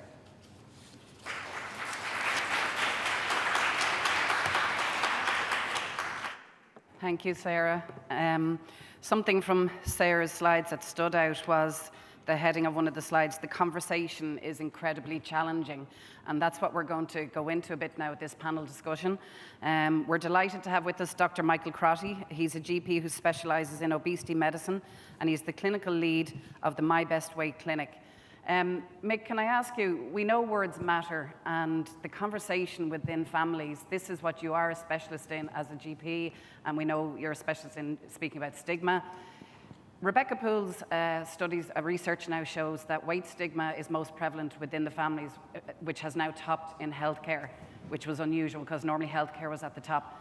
Have you any reflections about that, about how we can raise the conversation within the family? Yeah, I think it can be very difficult for people. Again, I think as parents, sometimes people are living with obesity themselves. They're seeing their children go through similar problems that they might have lived through. I think when I meet people, I think everybody uses words differently. Some words are more acceptable. Some people find other words, you know, very stigmatizing. The word obesity, to some people, they don't find it acceptable. They prefer their own words. So I think, you know, an awareness of that, the words we use, that words can be very harmful, not just in healthcare, but at home. And I think having these conversations is important, but the same way as we do in healthcare, where we are now trained to ask permission to talk about weight, I think, you know, that has a lot of value in families as well. You know, this is not a conversation that should be forced upon people. We should ask permission, we should leave it open, we should allow people to engage when they feel they're ready to engage. Again, you know, based on a lot of the quotes that were here, people may feel that, you know, if the topic of weight is brought up, that means a certain thing. Like Grace was saying, people may feel that if they're going to, you know, a weight management clinic, that, you know, they may not have an awareness of what that exactly involves. So I think the words we use matter. I think asking permission, and it is perfectly acceptable for somebody to say, no, I don't feel ready, or I don't feel in a space where I would like to talk about that, and that's perfectly acceptable. Thanks, Mick. Bernadette, you're a mum of a child, and you're happy to talk about these experiences, and thank you. You live with obesity, and you're a mum of your daughter who lives with obesity. That conversation, you have an example of how that conversation was raised with your daughter. Would you like to share that with us, and how more so that she remembers that? Yeah, she was quite young at the time, and I was working night duty, so her gran brought her to the doctor because she had a cold, something like that. And the first thing he said to her was, "Are you the biggest in your class?" And she said, no, so-and-so is taller than me. Now, she was always tall anyway, but he said, "I didn't ask if you were the tallest. I asked if you were the biggest." It didn't register with her there in that moment. It was afterwards that that just completely, you know, stuck in her head, like, why did he ask me that? Now, actually, if we're talking about this would have been my GP growing up, where everything was about my weight, and I found it very, very difficult to deal with the fact that he was actually doing the same to her, you know. But, you know. And that's why words matter, because she does remember that, rather than any of the positive words that have been used in it. Coming back in, one of the parents there had said about they weren't going to give their children any treats. Again, these kind of words matters, because you're giving people the wrong impression of foods. What's a treat? You know, what's good, what's bad? We were talking about this recently at support meeting, that kind of, you know, when you say you're bad because you've eaten something bad, again, it's the wrong impression, like, by using kind of language. I think we all need to be a bit more aware of this. And can I ask you, Bernadette, at home, Ciara's father doesn't live with obesity, and the frustration, how did you have that conversation to explain to her, if you want to share about that? That was complicated because he would live with underweight and he would eat everything. And if he was allowed, he would eat everything fried, everything with sugar, you know, all these kind of things. And she looks at him and she sees kind of that he can do this. And she, at one stage, was walking 10 kilometers a day with me. And she was actually, she loved her broccoli, loved her salmon, all these kind of things. And yet she was not like her dad. She was like me, and she was really upset about it. And it's a very hard thing to explain to a child, well, maybe you get my genetics, and I am so sorry for that. There's nothing I can do about it. And that's a really difficult conversation to have with your child because you feel guilty for passing these on, you know? Thanks for sharing that, Bernadette. Suzanne, is there any questions coming in from the Slido? Yeah, Susie, we have a question here on Slido. So the question is around, I suppose, parental consent around child measurement. So do parents have a right to refuse to have their child measured when they present to a service? Well, I know Grace isn't up here now to answer that, but Mick, would you? Actually, just as a parent, you can actually say, no, I'd prefer not to have my child measured. Okay. I think just again coming back to asking permission, Yeah. Again, if somebody is aware of the reason why a healthcare practitioner maybe wants to measure weight, if we're talking not about weight, but we're talking about growth. And again, I would tell anybody who's interested in this area, the childhoodobesity.ie is fantastic learning. I got so much information out of that. Because again, as a GP, I'm not a specialist in child and adolescent obesity, but just the language, the way we should talk about weight and approach weight. But I think if we ask permission, you know, and explain to somebody why we would like to check it and track it, if we do it in a person-centered way, if, you know, it's a case of when somebody comes in, you're not just telling them, listen, hop up there on the scales and we'll check how big you are now.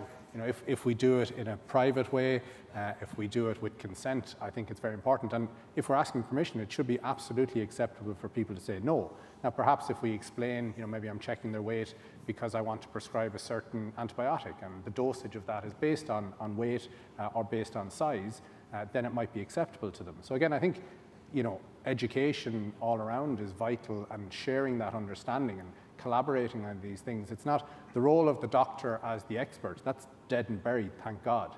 This is a collaboration. And I think just to speak to something Grace said earlier, the idea that kind of, you know, the best education we can get as healthcare practitioners is listening.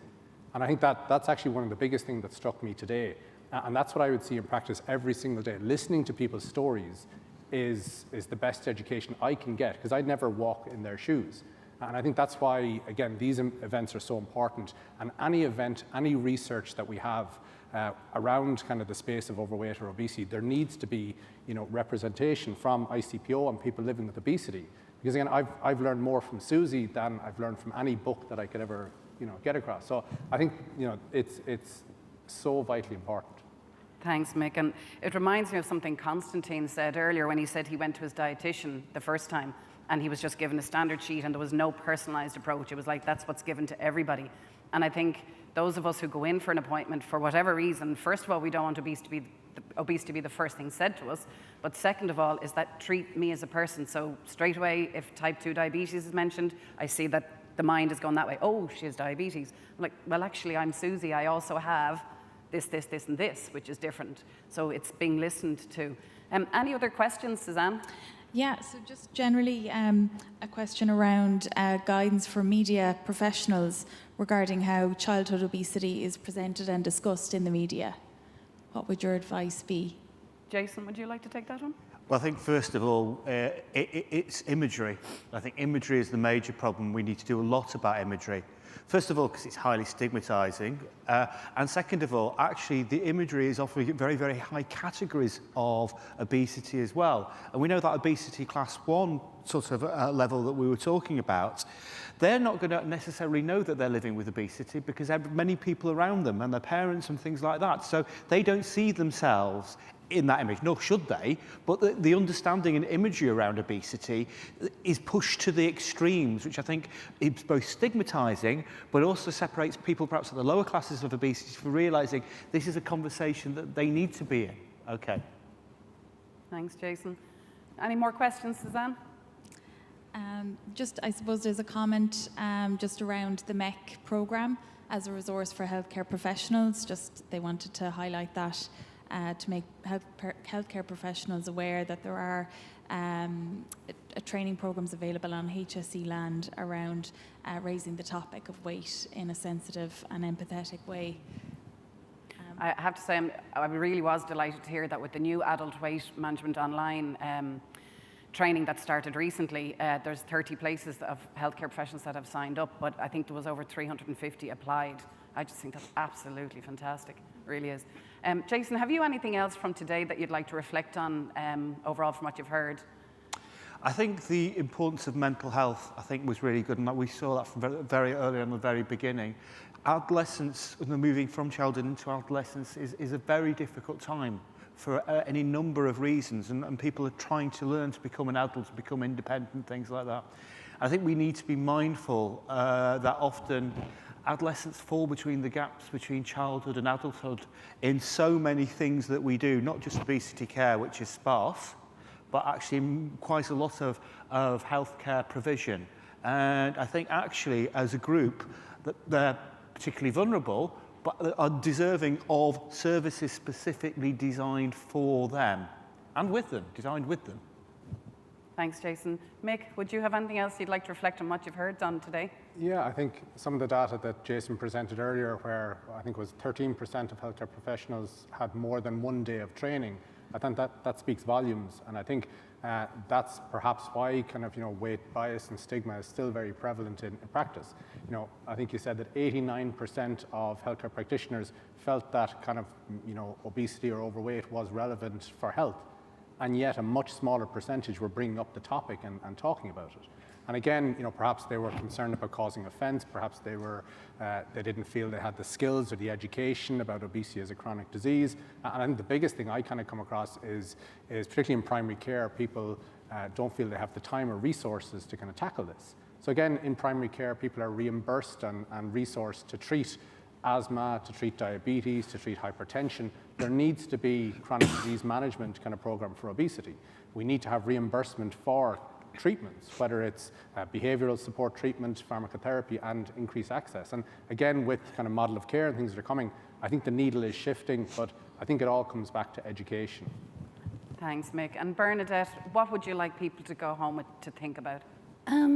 Firstly, actually coming back to the question on how children are portrayed in the media, to kind of add on to what Jason was saying, I would say please, please, please don't put in headless pictures. Don't put in pictures where the clothes don't fit properly. Don't use pictures with a burger in the hand, because these are all making assumptions about these children and their families. And not every, it's like Susie will tell you, my child actually said, you're going to have to remind me of this.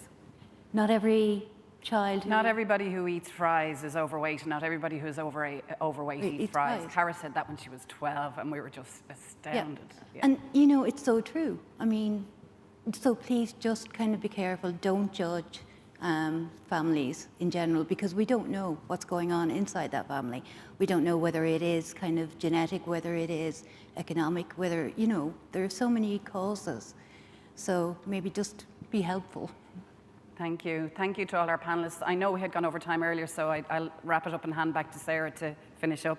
The name of this talk here today was Overweight and Obesity, Let's Talk. How can we continue it? Hashtag Obesity, Let's Talk 22. You can go on and continue the conversation there.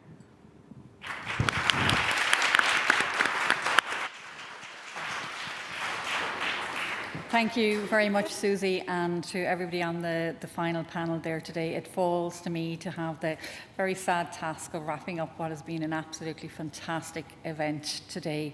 I'm just going to do a brief summary of each of the sessions, just to kind of focus in on those key points and take home messages. So we had Dr. Hiba Jebeile and the panellists at the beginning today, who gave us a really good insight into how we can apply, I suppose, the first principle of medicine, as Professor Donal O'Shea flagged, is to do no harm when designing, and how we can apply that into the design and development and delivery of our services for children and young people, and particularly when we're looking at services for overweight, services for children and young people with eating disorders, and the overlap between those, and some really key insights there in terms of like co-design between children, young people, families living with obesity, and the healthcare professionals and service and people designing and developing and delivering the services. It needs to be meaningful, and I think Fiona Quigley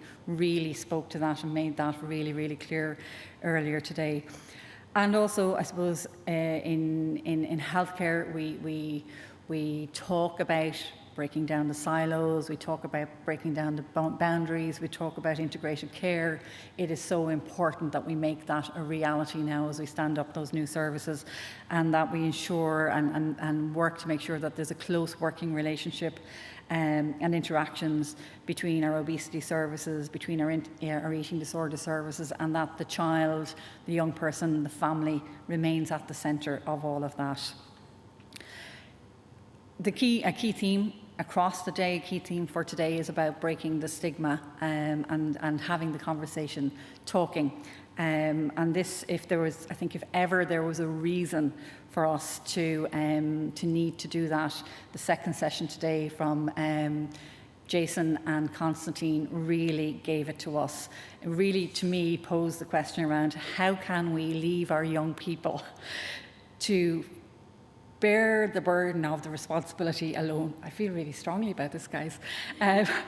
Unhelpfully supported by Dr. Google, Dr. TikTok, Dr. YouTube. You know, we really need to protect all our children and young people from unregulated advice and marketing at all levels, and this is something we really, really need to take forward, and that government really needs to act on, because it's not for individuals to be able to know what is right, what is wrong, what is real, what is unreal. We need to protect them.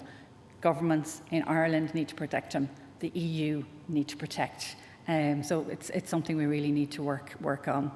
In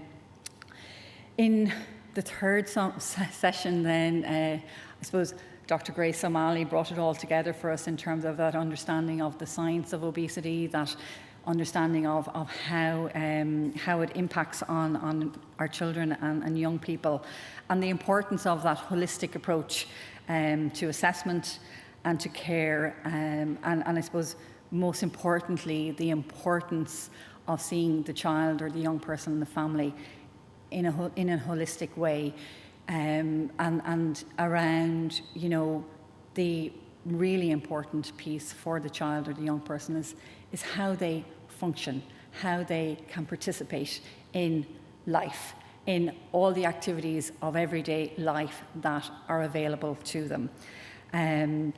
Following this, Geraldine gave us a really good overview of the service design for the new services, and we're, as Cathy said, cautiously optimistic that we will be able to deliver on the promise of all of that for everybody.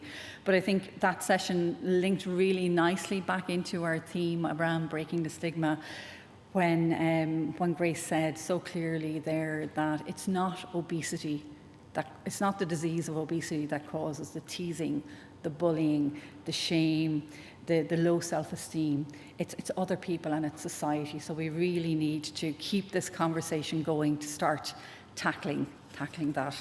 And then finally, wrapping up here this morning, Susie and the panellists gave us a real insight into how the words we use and the images that we use matter. So really take that message away. And I suppose also critically that piece around, you know, yes, let's keep the conversation going. Yes, let's talk, but let's ask permission first. Let's be respectful. And, you know, also you take the lead from the person you're speaking with, because they're entitled to say, I don't want to talk about that today, as to say, yes, I'd really like to talk about that.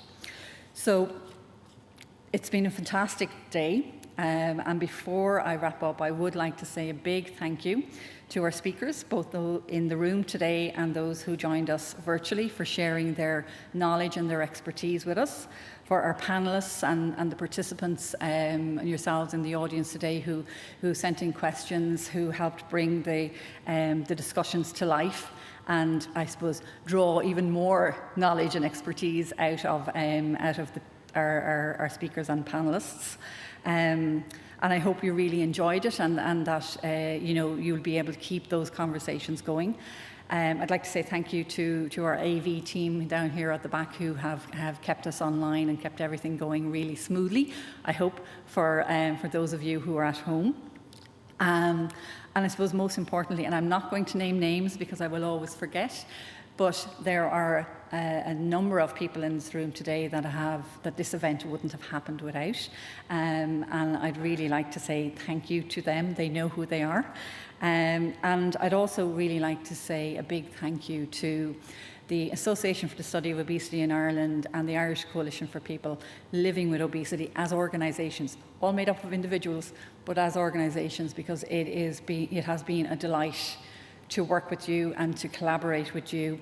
And I'm speaking on behalf of the HSE to say that, but it's been a delight working with you, and that collaboration has been made real and has been made deep and has been made really valuable by your, I suppose, your energy and your drive and your desire to see change happen in terms of obesity stigma, in terms of obesity care, in terms of obesity treatment, and to, I suppose, make life better for everyone.